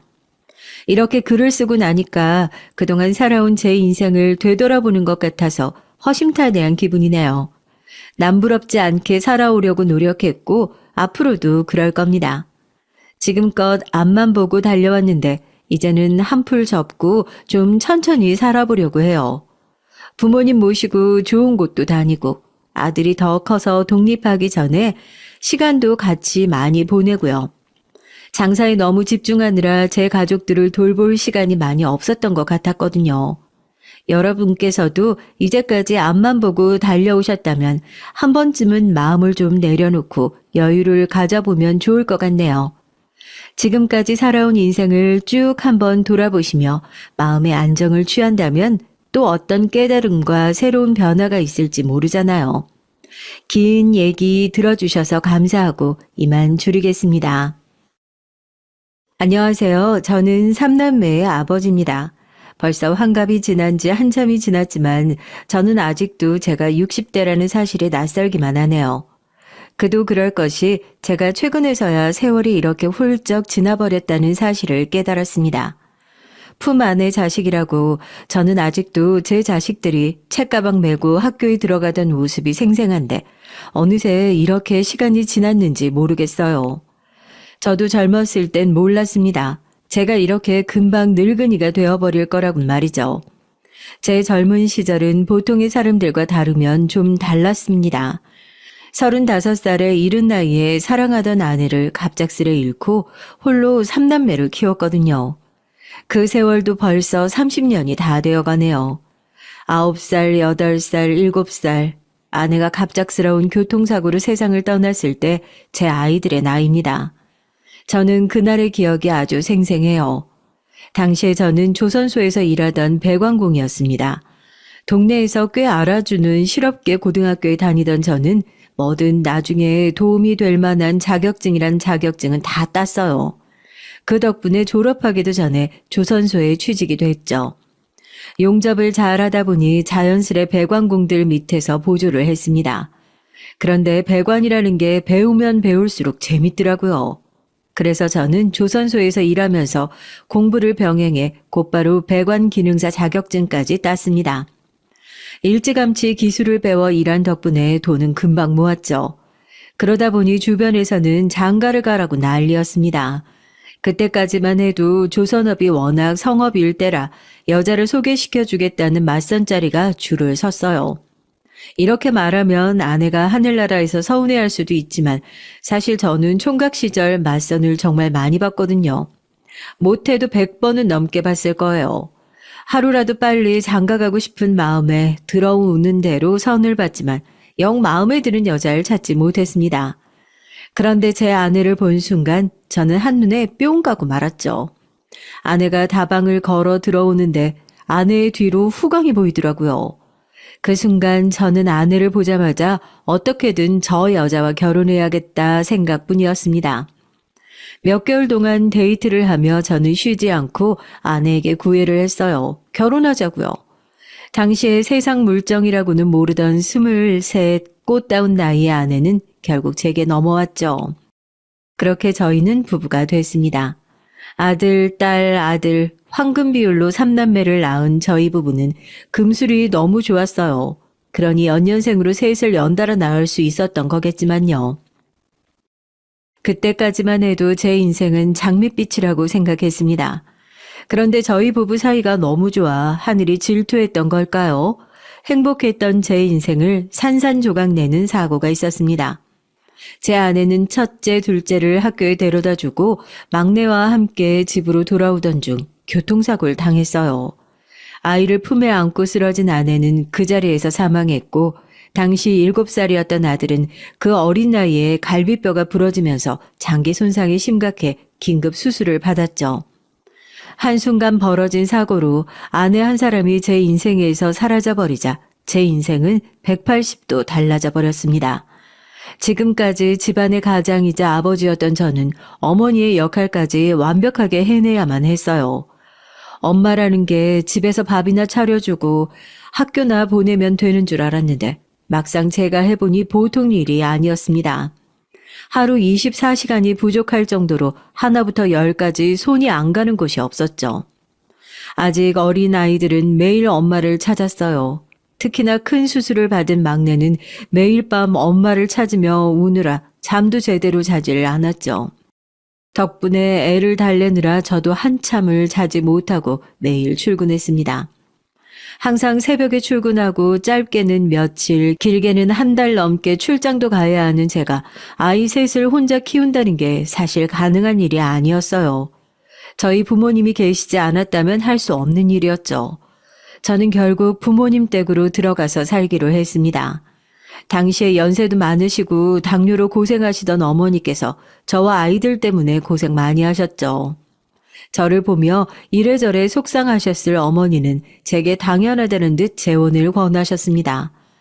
그럴 때마다 저는 애 셋 딸린 호라비를 누가 오겠냐고 농담처럼 넘겼지만 어머님은 쉽게 넘어가 주지를 않으셨어요. 그럴 때마다 저는 단호하게 제 생각을 말씀드렸습니다. 재혼 생각은 전혀 없다고요. 네 나이가 아직 40도 안 됐는데 이 어린 새끼들 혼자 어떻게 키우려고 그래. 내가 어떻게든 애들 엄마는 찾아볼 테니까 걱정하지 말고 이 애미가 시키는 대로만 해. 애들 엄마도 저고 애들 아버지도 저예요. 저한테 여자는 죽은 애들 엄마뿐이니까 이제 그 얘기는 그만 좀 하세요. 아내와 한 약속이 있었습니다. 아내에게 결혼하자고 고백하면서 저는 영원히 아내만 사랑하겠다고 약속했거든요. 제 말에 눈물을 쏟으며 제 고백을 받아주던 아내의 얼굴이 아직도 서운한데 그 약속만은 절대 배신할 수 없었습니다. 저는 그 다짐대로 홀로 30년을 살았어요. 아들도 얼마나 잘 키웠는지 셋 다 의사로 키웠습니다. 어떻게 그게 가능하냐고요? 제 자랑 같지만 사실 저도 어릴 때부터 머리 하나는 기똥차게 좋았거든요. 그랬으니 그 많은 자격증도 척척 따냈죠. 아이들은 누구 하나 빠지는 거 없이 셋 다 공부를 잘했습니다. 특별히 학원 다니거나 과외 한번 해준 적 없는데 중고등학교 내내 셋 다 전교 1, 2등을 놓치지 않았어요. 공부만 잘한다고 좋아할 일인가 싶은 게 셋 다 지나치게 욕심이 많았습니다. 뭐든 셋 다 공평하게 해줘야 했어요. 하나를 사줘도 셋이 똑같이 비슷한 가격대에 맞춰 사야 했죠. 정말 사소한 것까지 셈을 내고 욕심을 부렸어요. 반찬도 제 마음대로 해줄 수가 없었죠. 이게 뭐예요? 고등어랑 어묵? 콩나물국까지 다 나 싫어하는 거고 둘째만 좋아하는 반찬이잖아요. 저는 오늘 꼭 고기 먹고 싶다고요. 오늘 둘째가 아침부터 감기 기운이 있어서 아침밥도 거르고 학교 갔다 왔어. 오늘은 동생이 아프니까 우리 장남이 이해 좀 해. 내일은 아버지가 꼭 고기 반찬 해줄게. 자식이 셋이나 되니 일주일 내내 공평하게 반찬이며 간식까지 해대느라 아주 등골이 회었습니다.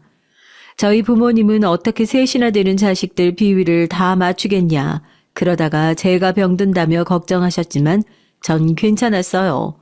제가 돈이 많아 부족한 거 없이 뭐든 풍족하게 다 해주는 것도 아니었고 그렇다고 살뜰하게 챙길 엄마도 없는데 이 정도는 해줘야 한다고 생각했습니다. 그래서 항상 그렇게 서로 앉으려고 경쟁하듯 지내더니 남들은 한 집에 한 명 나오기도 힘들다는 의사가 저희 집에선 셋이나 나온 거죠. 큰아들이 서울에 있는 의대에 합격하자마자 둘째는 당연히 오빠보다 좋은 의대를 목표로 공부를 하더라고요. 셋째도 마찬가지였고요. 저희 아이들은 결국 고향을 떠나 서울로 이사를 했습니다. 큰아들만이면 저도 조선소까지 그만두면서까지 서울에 올라오진 않았을 거예요. 하지만 둘째도 셋째도 악착같이 의대를 가겠다고 공부를 하니 이왕 이렇게 된 거 자식들을 위해 터전을 서울로 옮겨야겠다 싶었죠. 저는 조선소에서 받은 퇴직금과 살던 집을 판 돈으로 서울에서 가장 땅값이 싼 동네에 작은 건물을 샀습니다.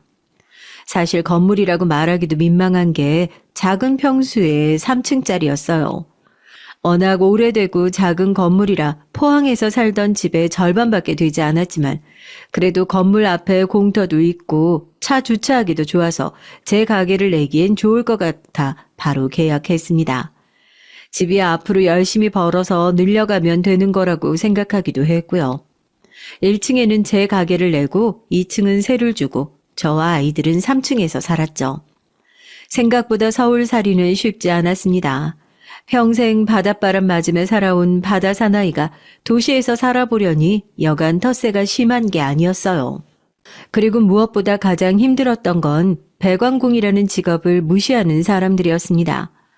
고향에서는 다들 조선소에 다닌다고 하면 엘리트라고 대접을 해줬어요. 워낙 기술직이 귀하다 보니까 여기저기서 부르는 곳도 많았고요.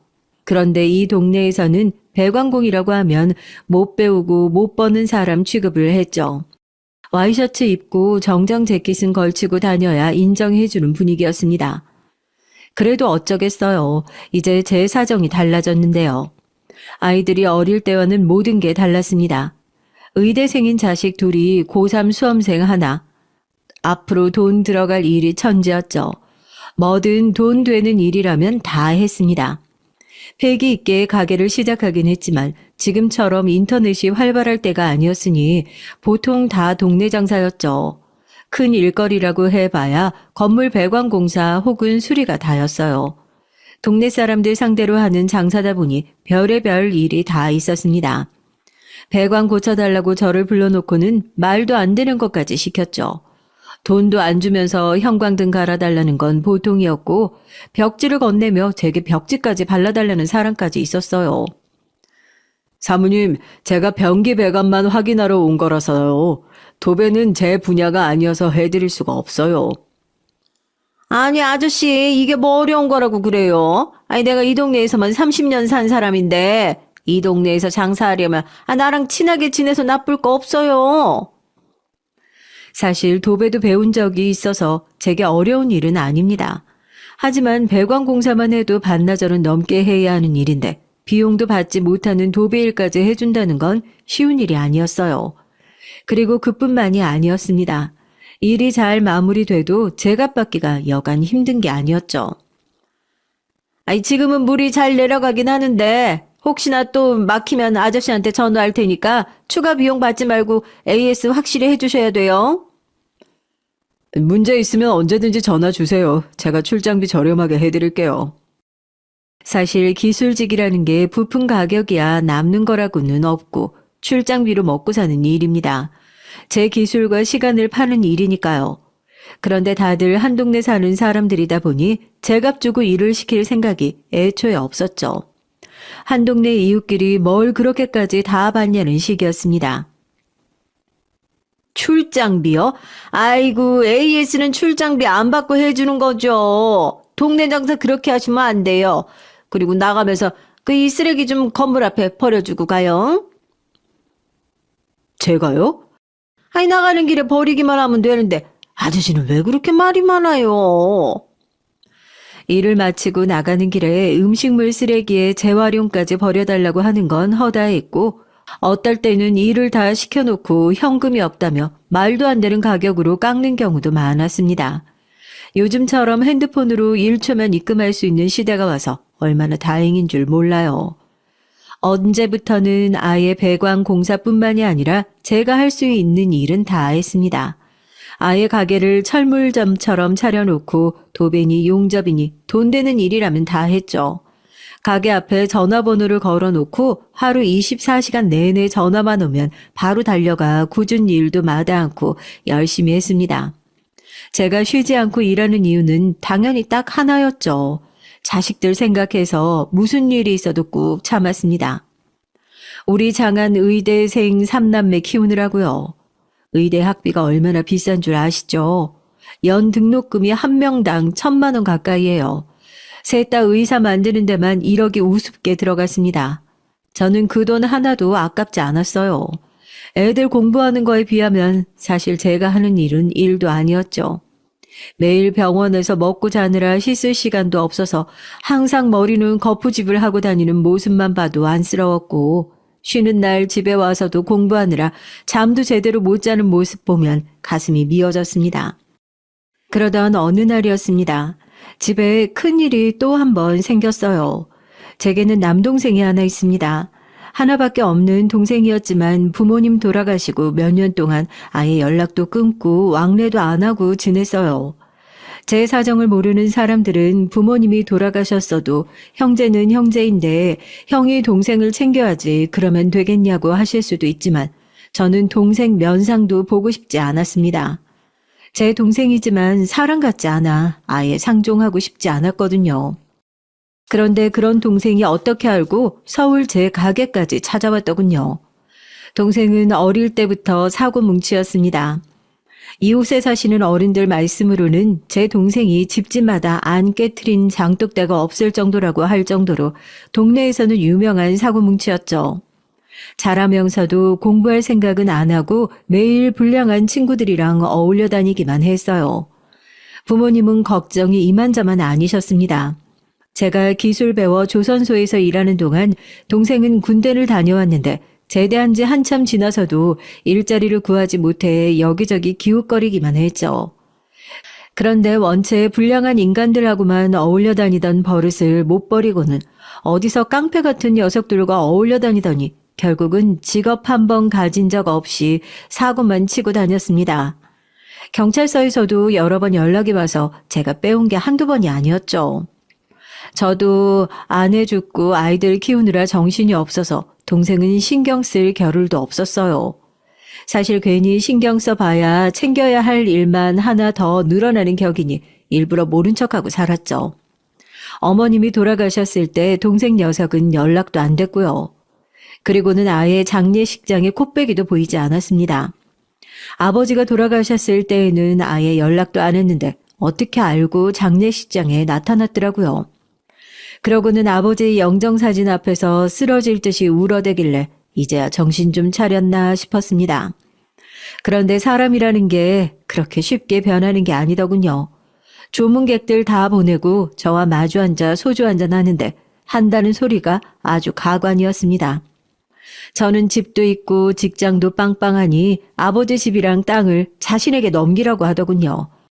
저는 왜 뜨신 밥 먹고 쉰 소리를 하냐며 말도 안 되는 소리라고 소리를 내질렀습니다. 이 불효자 새끼가 지금 부모님이라고 한번 들여다보지도 않더니만 아버지 돌아가시니까 기껏 나타나서 한다는 소리가 뭐? 집이랑 땅을 내놔? 네가 제정신이야? 형이야말로 아버지 어머니한테 뭐 한 게 있다고 그래. 장남이 어디서 명 짧은 여자는 데리고 와서는 호라비 신세로 내내 부모님 고생만 시켜놓고선 어디서 큰 소리야? 너 말 다 했어?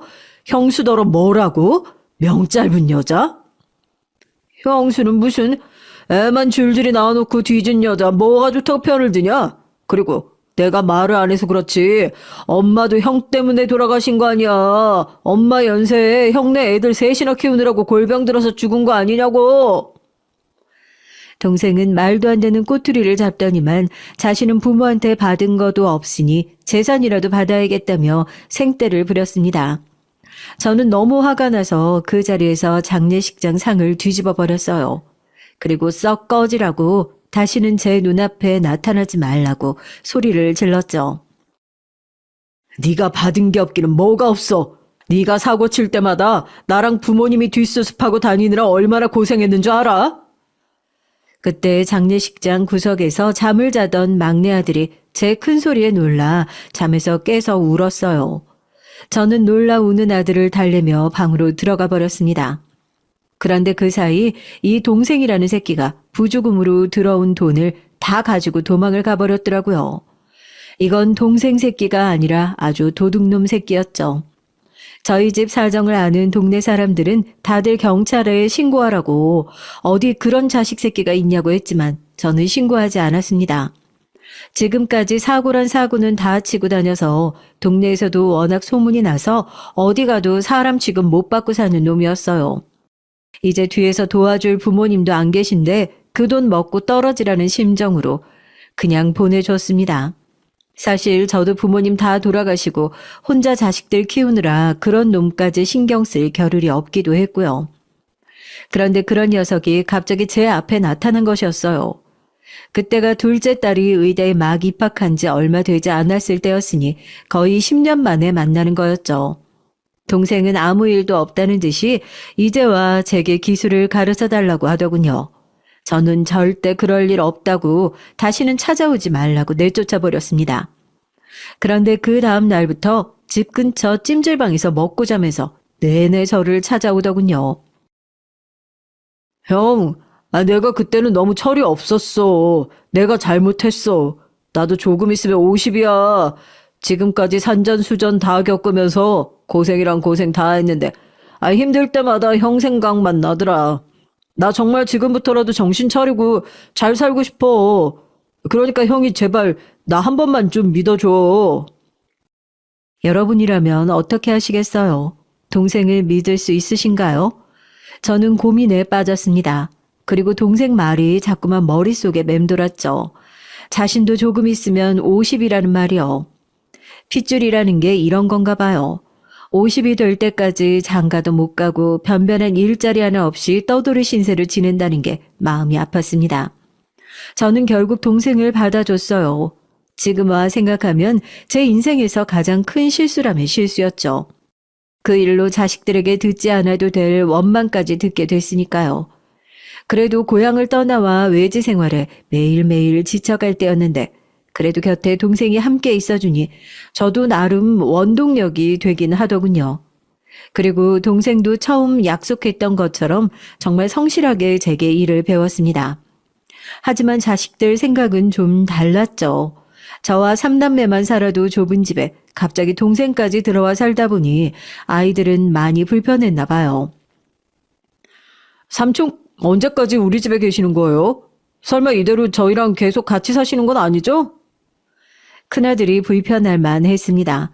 제가 서울에 올라와 산 주택은 방이 3개이긴 했어도 방이 다 좁았거든요. 거실은 외풍이 세서 겨울에 거실에서 자는 건 밖에서 자는 거랑 별반 다르지 않을 정도였죠. 원래는 딸아이와 제가 각각 작은 방을 쓰고 큰아들과 막내가 가장 큰 안방을 썼는데 동생이 오고 나서는 막내가 제 방으로 왔어요. 그래서 큰아들이 제 동생과 한 방을 썼죠. 네가 삼촌하고 같이 지내느라 아무래도 많이 불편하겠지만 조금만 이해해줘. 이 추운 날씨에 갈 곳이 없어서 여기까지 온 가족을 내보낼 수는 없잖냐. 저도 웬만하면 참아보려고 했어요. 근데 삼촌이랑 한 방 쓰는 거 너무 불편해요.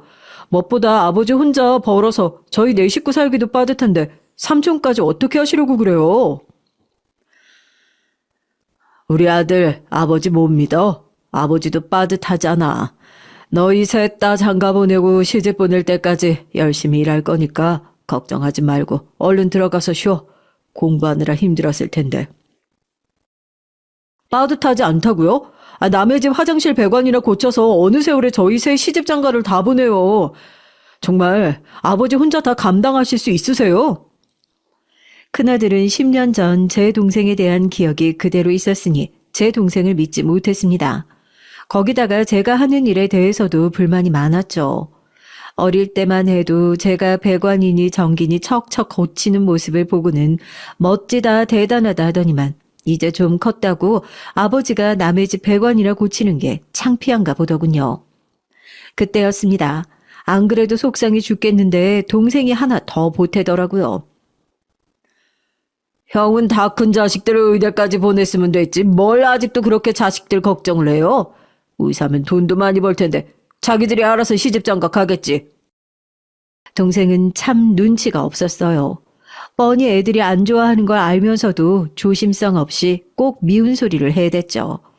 그러다 결국 문제가 생겼습니다. 그 나이에 하는 일도 없이 남의 집에 빌부터 사는 주제에 참견은? 뭐야? 너 지금 뭐라고 그랬어? 이놈의 새끼가 감히 삼촌한테 뭐? 빌부터 사는 주제에? 큰아들이 방으로 들어가며 혼잣말로 중얼거리는 소리를 동생이 듣고 말았습니다. 아무리 혼잣말로 한 소리라도 삼촌에게 버릇없는 소리를 해댔으니 저도 큰아들을 혼냈죠. 너 이놈 자식, 아무리 속상하고 힘들어도 어디서 그런 말을 해? 얼른 삼촌한테 잘못했다고 사과 안 해? 제 말이 틀려요. 할아버지 조의금까지 들고 도망갔던 사람이 사라졌던 10년 동안 뭐하고 살았는지 알고 받아줘요. 뭔 짓을 할 줄 알고요. 더는 삼촌하고 같은 방 못 써요. 당분간 친구 집에서 지낼 테니까 그런 줄 아세요. 큰아들은 그 길로 짐을 싸서 나가버렸습니다. 학교 근처에 하숙하는 친구 집에서 지낸다고요. 큰아들은 그러고 영영 집으로 돌아오지 않았어요. 집을 나간 뒤 친구들과 함께 살며 곧바로 전문의 시험에 합격해서 바로 병원 숙소로 들어가 버렸죠. 그러고는 레지던트 생활을 하면서 장가를 갔으니 제 동생 때문에 나간 이후 큰아들과는 함께 산 적이 없었습니다. 그러는 사이에도 크고 작은 일이 끊이지 않고 일어났어요. 다 제 동생 때문이었죠. 동생은 50이 넘어서도 철이 들지 않았습니다. 저를 쫓아다니며 기술을 배운답시고 따라다니긴 했는데 사실상 짐이나 좀 나르고 운전이나 했지 영 실력이 늘지 않더라고요. 이왕 기술을 배우기로 한 거 도배나 타일 기술이라도 좀 배워오라고 동네에 아는 인테리어 사장님께 보냈습니다. 그분도 50 넘어 인테리어 일을 시작해 환갑이 넘은 당시에 가게까지 차렸으니 나름 본보기로 삼아 열심히 해보라고 보냈죠. 그런데 일을 배우기는커녕 매일 사고만 더 쳤어요. 돈을 벌어오라고 보냈더니 사고 쳐서 물어주는 돈이 더 많았죠.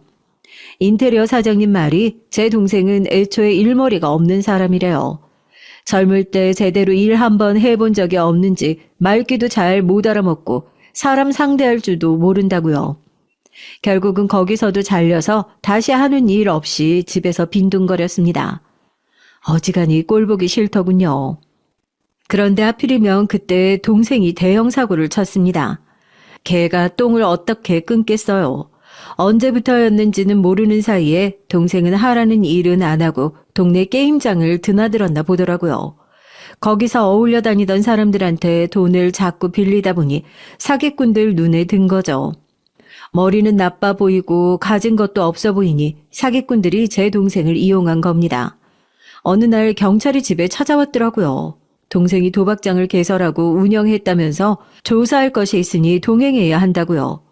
저는 놀라서 동생에게 무슨 일이냐 나무랐는데 동생은 억울해했습니다. 자신이 한 게 아니라고요. 당시에 집에 둘째 딸과 막내 아들이 있어서 그 꼴을 다 보고 말았죠. 이게 다 제 잘못이었습니다. 큰아들 말이 맞았어요.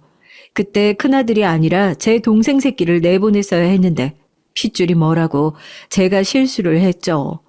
동생에게 사기치기로 작정한 사기꾼들이 도박장에 빚을 진 제 동생에게 빚을 빌미로 이름을 빌려 썼나 보더라고요.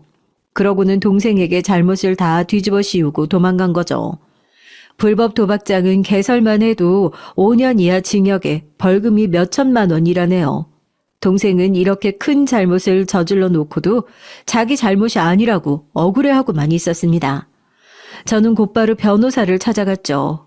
그런데 이미 증거가 너무 확실해서 이대로 가만히 있다가는 실형을 살 수도 있겠다고 하더군요. 저도 당시에 수중에 있는 돈이라고는 정말 애들 등록금밖에 없었어요. 벌금이 얼마나 나올 줄은 모르겠지만 그 돈을 벌금으로 다 내고 나면 아이들 등록금이 걱정이었습니다. 형, 나도 내가 정말 왜 이러는지 모르겠어. 나 한 번만 도와줘. 하나밖에 없는 동생 이대로 깜빵 보낼 거야? 저는 동생이 한심하고 너무 미워서 태어나 처음으로 동생에게 손찌검을 했습니다. 이 미친놈아, 도대체 언제까지 이렇게 살래? 부모님이 하늘에서 보면 얼마나 속상해 하시겠어. 네가 이제 하다 조카들 등록금까지 날리게 해. 답답한 저는 동생에게 달려들어 머리통이고 등이고 닥치는 대로 때렸습니다. 그래 봐야 뭐 하겠어요. 어차피 방법은 없는걸요.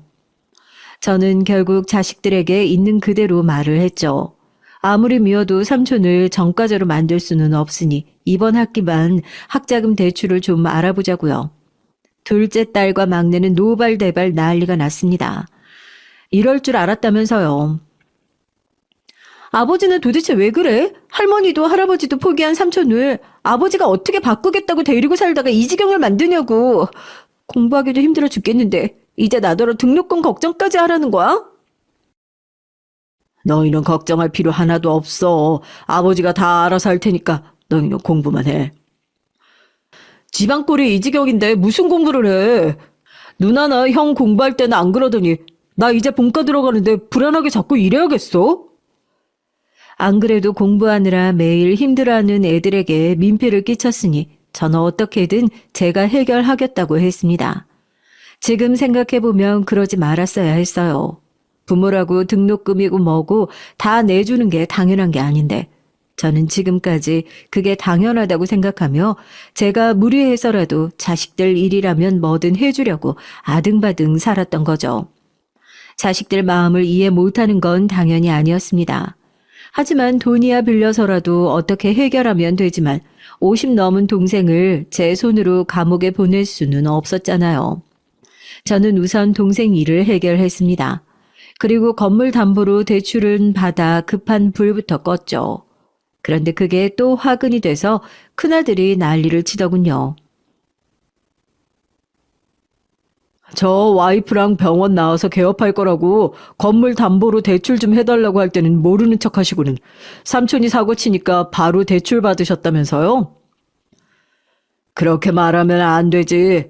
너 결혼할 때 꼭 아파트 들어가야 한다고 해서 아버지가 있는 돈 다 끌어다 해줬잖아. 그리고 병원 얘기했을 때도 우리 건물 2층 얘기했더니만 네가 안 들어온다며. 네, 그랬습니다. 큰아들 결혼할 때 사실 제가 아파트까지 해줄 여유는 안 돼서 빌라를 알아보고 있었는데 상견례 자리에서 사돈댁이 아파트가 아니면 안 된다고 하시더라고요. 명색이 둘 다 의사인데 빌라가 말이 되냐고요. 할 수 없이 전세로라도 무리해서 장가를 보냈습니다. 다 쓰러져가는 건물에 근처에 지하철역도 하나 없는데 누가 여기서 병원을 해요? 멀쩡하게 잘 다니던 대학원을 그만두고 며느리와 둘이 개업을 하겠다면서 제게 건물 담보로 대출을 받아달라더군요. 저도 그건 당연히 안 된다고 말하려고 했는데 제가 말하기도 전에 이미 둘째, 셋째가 난리가 났어요. 제가 말씀드렸었죠. 셋 다 아주 욕심이 많다고요. 왜 큰오빠만 개업을 해주냐면서 그러면 똑같이 해줘야 한다고 말도 안 되는 소리를 했죠. 이 건물이든 내 동생 일이든 너희는 상관없는 일이니 참견하지 마. 앞으로 내가 다 알아서 할 테니까. 저는 참다 한마디 했습니다. 저도 살기 팍팍하고 피곤한데 다 큰 자식들 사정까지 일일이 다 알고 싶지 않았어요. 그래서 다시는 제 건물 가지고 이러쿵저러쿵 얘기하지 말라고 경고했습니다. 더는 자식들 눈치 보며 살지 않겠다 다짐했고요. 그런데 세상 일이라는 게 어디 제 마음처럼 되나요? 시간이 흘러 어느새 삼남매는 모두 다 의사 선생님이 됐어요. 그리고 몇 년 전까지만 해도 좁게만 보였던 집이 텅 비어버렸습니다. 저와 동생만 남고 다들 독립해 나갔죠. 첫째 아들에 이어 둘째 딸도 제 짝 만나 시집 갔어요. 막내 아들은 다니는 병원이 집에서 멀다며 오피스텔을 구해 나갔습니다. 저는 시원하면서도 한편으로는 기분이 묘했어요. 시간이 너무 쏜살같이 지나간 것 같아서요. 그런데 그건 제 생각이었나 봐요. 제 몸도 어느새 늙어 예전 같지 않았습니다. 얼마 전부터 제가 소화가 잘 안 되더라고요. 밥을 안 먹어도 자꾸만 속이 답답하고 울렁거리는 게 아무래도 어디가 잘못됐나 싶었죠. 저는 겸사겸사 큰아들에게 전화를 했습니다. 큰 며느리와 정형외과를 운영하는 아들은 항상 바빴죠. 얼굴 본 지도 한참 됐고 다행히 오전이라 환자가 덜한지 바로 전화를 받길래 저는 안부부터 물었습니다. 밥은 잘 먹고 다니는지, 병원은 잘 되는지 물었죠.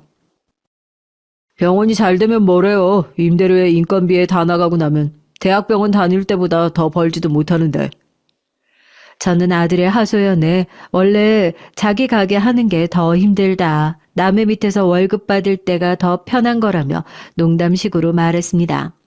그런데 아들은 그런 제 말이 듣기 싫은지 말을 끊어버리더니 무슨 일로 전화했냐고 묻더군요.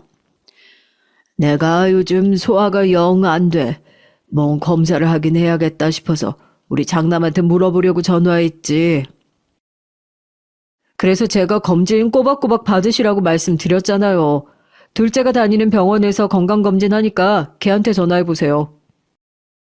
큰아들은 원래 나이가 들면 위에 염증도 잘 생기고 소화기관도 약해지는 거라면서 건강검진 받아보라고 하더라고요. 저는 지금까지 하루도 안 쉬고 가게 문 여느라 매일 붙박이처럼 가게에만 있다 보니 건강검진은 받아본 적이 없었거든요. 자식이 셋 다 의사면 뭐 하겠어요. 하나같이 다들 바쁘니 아버지라고 병원 한번 모시고 간 적이 없었죠. 저는 지금까지 자식 셋을 키우면서도 자식들에게 짐이 되지 않으려 부단히도 노력하며 살았습니다. 주변 사람들은 자식 셋 다 의사이니 제가 대단한 호강이라도 받으며 사는 줄 알지만 전혀 아니었어요. 어릴 때는 공부하느라 바쁘고 다 커서는 일하느라 바쁘니 부모라고 병원 한번 같이 가달라는 소리가 힘들더라고요. 제가 아무리 가족밖에 모르는 사람이라고 해도 저도 당연히 사람인지라 서운할 데가 없는 건 아니었어요. 항상 주기만 하는 사람은 주는 게 당연한 거라 여기는지 제가 힘든 얘기하거나 지나가는 말로 몸이 좀 안 좋다고 해도 항상 자식들은 대수롭지 않게 여기는 것 같았습니다. 저는 망설이다 둘째 딸에게 연락했어요. 둘째가 다니는 병원에서 건강검진 좀 해야겠다고요.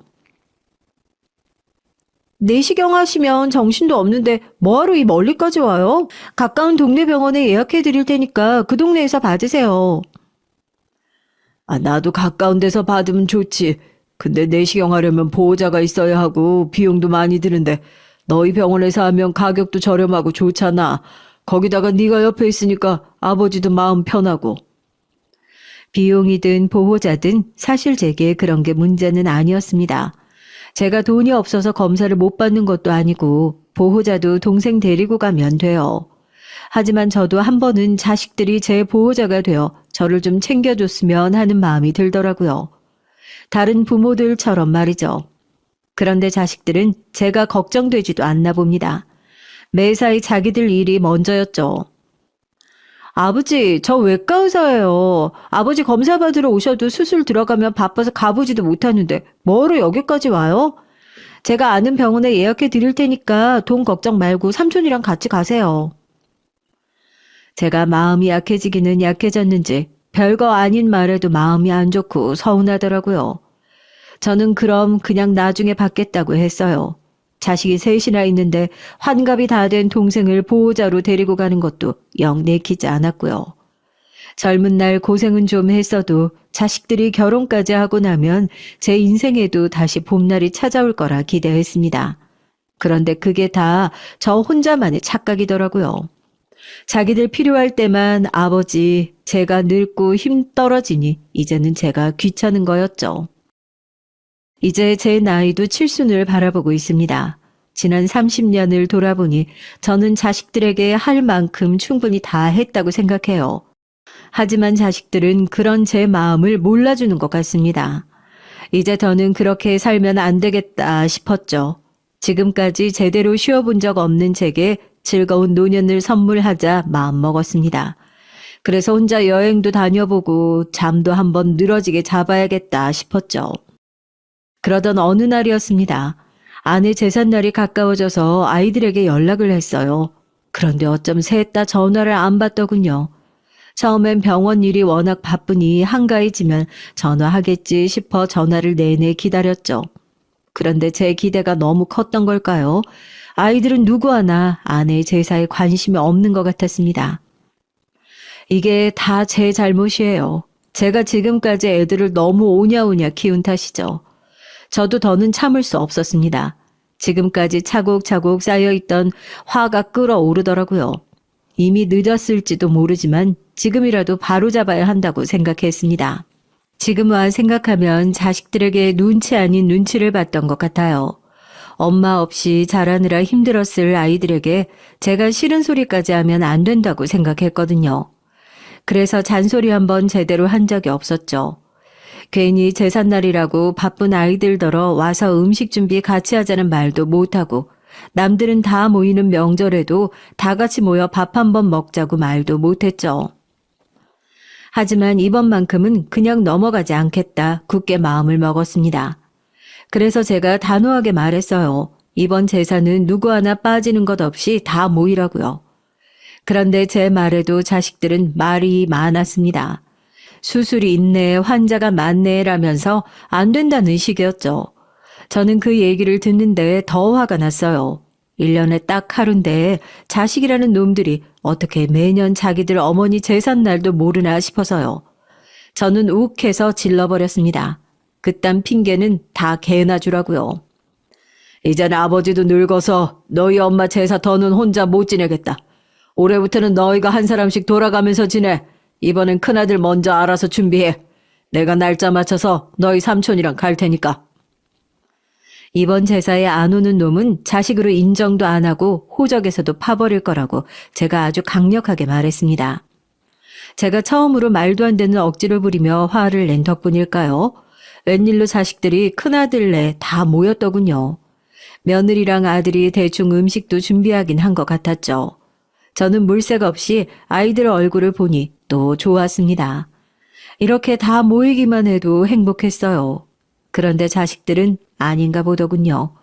제사가 끝나고 식사 준비하는데 딸이 제게 퉁명스러운 목소리로 투덜거렸어요. 바쁜 자식들 고집 부려서 이렇게 모아놓으니까 좋으세요? 너희가 언제 안 바쁜 적 있어? 지금까지 너희 공부한다는 핑계로 엄마 제사는 이 아버지 혼자 다 했잖니. 뒤늦게라도 자식 노릇한다고 생각하고 앞으로는 너희가 알아서들 해. 저는 마음을 굳게 먹고 제 생각대로 얘기했습니다. 제가 동생 하나 잘못 둔 죄로 이날까지 동생 끼고 살면서 자식들을 조금 불편하게 했을 수도 있어요. 그렇다고 제가 부모로서 자식에게 해줄 거 안 해주고 힘들게 한 적은 없잖아요. 그것만큼은 자신할 수 있었죠. 그런데 자식들 생각은 달랐나 봅니다. 자기들 엄마 제사상 한번 차리라고 했다고 아주 궁시렁궁시렁 말이 많더군요. 아버지는 자식들 생각은 안 하세요? 제가 저번에 건강검진 못 가드렸다고 삐져서 이러시는 거예요? 저는 결국 터져버리고 말았습니다. 지금까지 참고 산 세월이 몇 년인데 제 앞에서 어떻게 그런 말을 할 수 있을까 싶어서요. 지금까지는 아내 없이 자식 셋 혼자 건사하며 사고문치 동생 뒤치다꺼리 하는 거 바로 옆에서 봐놓고도 자식이라는 놈들이 어떻게 저렇게 말할 수 있나 싶었습니다. 너 말 잘했다.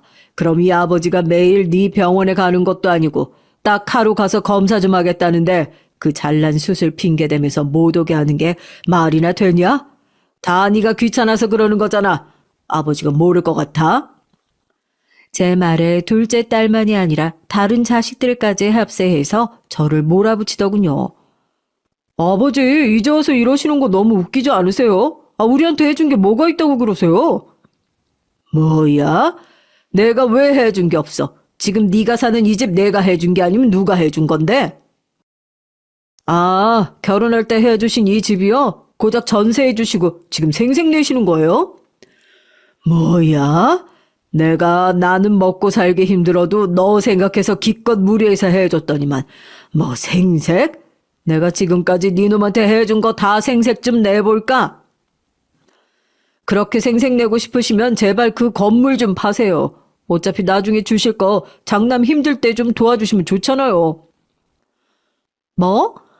왜 이럴 때만 장남이야? 오빠는 처가에서 도와줘서 개업이라도 했지만 난 아직도 대학병원에서 힘들어 죽겠거든? 아버지 건물 팔면 나 줘. 알았지? 자식들은 갑자기 저들끼리 싸우고 난리가 났습니다. 그이 잘난 의대 나와서 명색이 의사 선생이라는 것들이 그깟 다 쓰러져가는 집 하나 가지고 싸우고 있었어요. 저는 그 순간 망치로 머리를 한 대 얻어맞기라도 한 것 같았죠. 제 자식들은 영화에서나 보던 좀비 새끼들 같았습니다. 혼자 힘으로 지금까지 버티며 살아온 아비를 뼈까지 씹어 먹어야 아주 직성이 풀리는 놈들이었죠. 지난 세월 제 인생을 다 갈아 넣어 키워놨더니만 기껏 한다는 소리가 제가 해준 게 뭐가 있냐네요. 아버지, 이 자리에서 똑바로 얘기하시고 가세요. 그 집 팔면 무조건 셋이 나눠주는 거예요. 형이라고 더 주고 누나라고 더 주면 저 다신 아버지 안 봐요. 내가 이 집에서 큰 소리 칠 주제는 안 된다는 거 알지만 명색이 의사라는 놈들이 해도 너무한다. 어쩜 아버지 앞에서 그딴 소리를 해. 옆에 있던 동생이 보다 안 되겠는지 한 소리 하더군요. 그러자 제 자식들은 피라미들처럼 달려들었습니다. 삼촌이 뭔데 우리 집 일에 끼어들어요? 왜요? 그 집에 몇 년 사니까 욕심나요? 우리 없다고 순진한 아버지 꼬셔서 허튼 짓 할 생각 말아요. 이놈의 새끼가 삼촌한테 못하는 소리가 없어. 저는 아들 등짝을 갈겼습니다. 그러자 아들이 버럭 제게 소리를 질렀어요. 옆에서 며느리가 말리는데도 소용이 없었죠.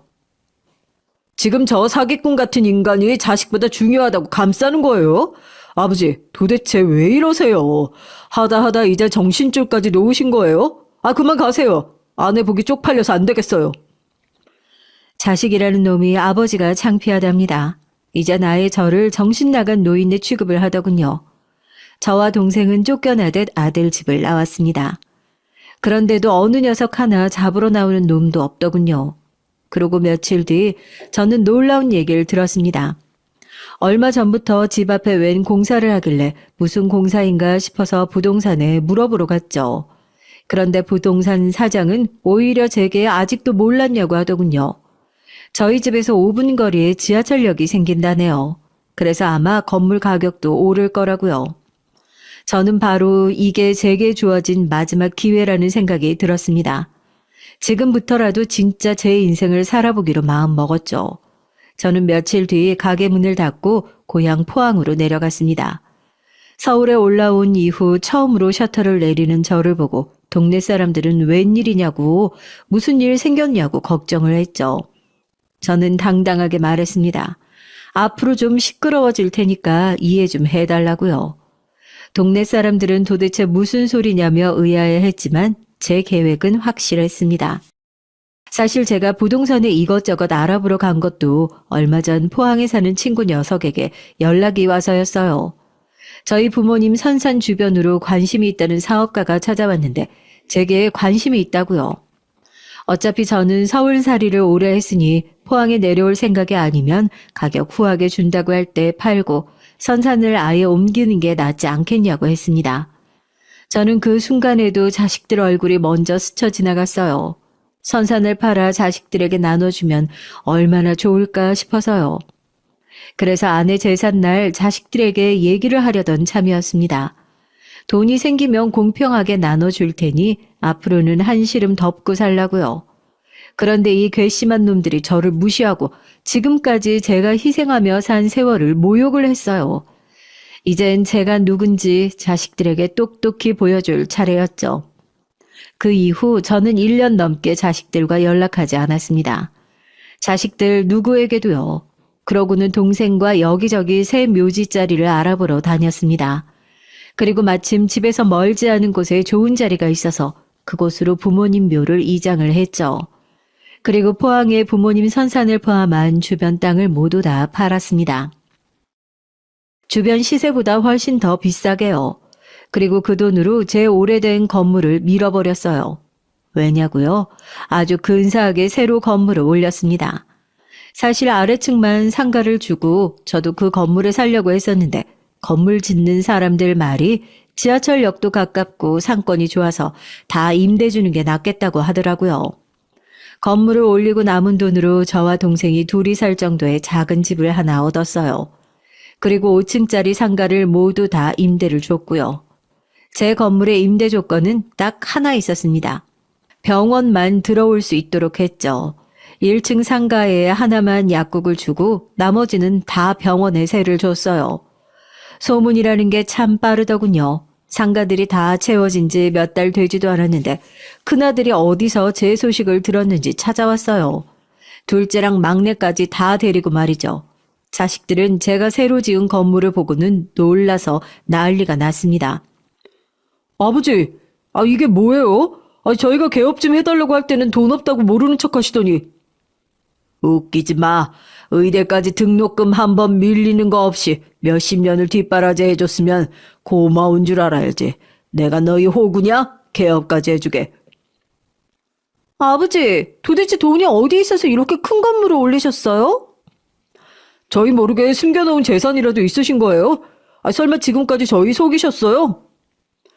속이긴 뭘 속여? 내가 내 돈 가지고 건물 지어서 새 받아먹으면서 알아서 살겠다는데 뭐가 이렇게들 말이 많어?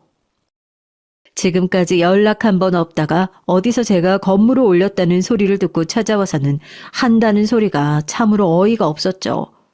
제 자식들이지만 이 정도로 정신 나간 놈들인 줄 몰랐어요. 이런 싸가지 없는 놈들을 봤나? 너희들이 의사가 됐다고 나한테 용돈을 한 번 줬냐? 맛있는 거 한 번 사주기를 했냐? 너희들 셋 다 내 말 잘 들어. 난 너희한테 부모로서 할 만큼 다 했어. 이 순간부터 너희 부모 노릇은 사표 낼 테니까 우린 이제 남남이다. 아무리 그래도 의사 자식이 셋이나 있는데 아버지 건물에 버젓이 다른 의사들이 들어와서 병원한다는 게 말이 돼요? 그게 왜 말이 안 돼? 계약서에 사인만 하면 되는 일인데. 너희도 앞으로 내 건물에 볼 일 있거든 합당하게 부동산에 연락해서 계약하고 임대료 내고 들어와. 저는 제 할 말만 하고는 건물 안으로 들어와 버렸죠. 그때 둘째 딸이 제 뒤를 졸졸 쫓아 들어왔어요. 그러더니 제 팔을 붙잡더군요. 아버지, 제가 아버지 닮아서 보는 눈이 기가 막힌 거 아시죠? 이 건물 몫이 너무 좋아요. 이 앞에 지하철역이 생길 거라고 누가 알았겠어요. 가만 보니까 성형외과가 하나도 없더라고요. 저한테 기회 주시면 제가 이 건물 퀄리티 확 올려드릴게요. 누나, 어디서 선수를 쳐? 아버지, 요즘은 정신과가 대세인 거 아시죠? 저는 큰 자리도 필요 없어요. 저기 엘리베이터 앞에 작은 자리 하나만 좀 빌려주세요. 어머니 장남이 버젓이 있는데 너희들은 뭐야? 아버지, 어딜 가나 경력자 우대인 거 아시죠? 저 벌써 개인 병원만 5년이 넘었어요. 저한테 맡기시면 제가 평생 아버지 책임질게요. 앞으로는 저희 집에서 같이 사세요. 얼씨구 웃기구들 있네. 내 말 못 들었니? 나 사표 냈대니까. 나 이제 너희 아버지 아니고 건물주니까 필요하면 부동산에 얘기해. 그리고 예정을 생각해서 내가 시세보다는 5% 싸게 빌려줄게. 자식들은 그게 말이 되냐면서 제게 한 번만 다시 생각해보라며 애원을 했습니다. 저는 듣기 싫어서 관리실 직원에게 외부인은 철저히 못 들어오게 하라고 자식들을 내쫓았어요. 그날 이후 자식들은 완전히 달라졌습니다. 제게 아침마다 전화해서 시키지도 않은 무난 인사를 하며 앓는 소리를 해댔죠. 건물주가 어쩌고 병원이 어쩌고 힘들어서 못 해먹겠다는 소리였죠. 저는 인심 쓰듯 5%더 할인해서 10%까지 할인해 주겠다고 했습니다. 그러자 자식들은 그제야 제가 독하게 마음먹었다는 걸 알았는지 더는 애원하지 않더군요. 그러고는 큰아들과 둘째 딸은 정말 부동산을 통해 계약을 했어요. 어쨌든 접근성도 좋고 시세보다 싼 임대료가 낫겠다 싶었나 봐요.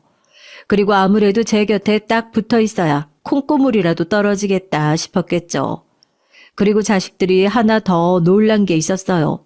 바로 제 동생이었습니다. 네, 물론 제 동생 많이 부족합니다. 하지만 지난 몇 년 동안 함께 밥도 해먹고 일도 같이 하며 제 동생은 저를 살뜰히 챙겼어요. 동생은 부모님의 선산을 팔 때도 자신은 자격이 없다면서 일체 받으려고 하지 않았습니다. 하지만 제 마음이 편하지 않았어요. 그래서 새로 지은 건물 한 층은 동생에게 넘겨줬죠. 과거에는 실수도 많이 했지만 그래도 지난 몇 년간은 제 곁에서 성실하게 살았으니 부모님 자식으로서 그 정도는 받을 수 있다고 생각했거든요. 자식들은 혹여나 제게 미움 살까봐 제 앞에서 얘기하진 않았지만 분명 마음에 안 드는 눈치였어요. 하지만 상관없었죠. 앞으로는 자식들 눈치 안 보고 마음대로 떵떵거리며 살 거니까요. 요즘 저는 너무 편하게 살고 있습니다.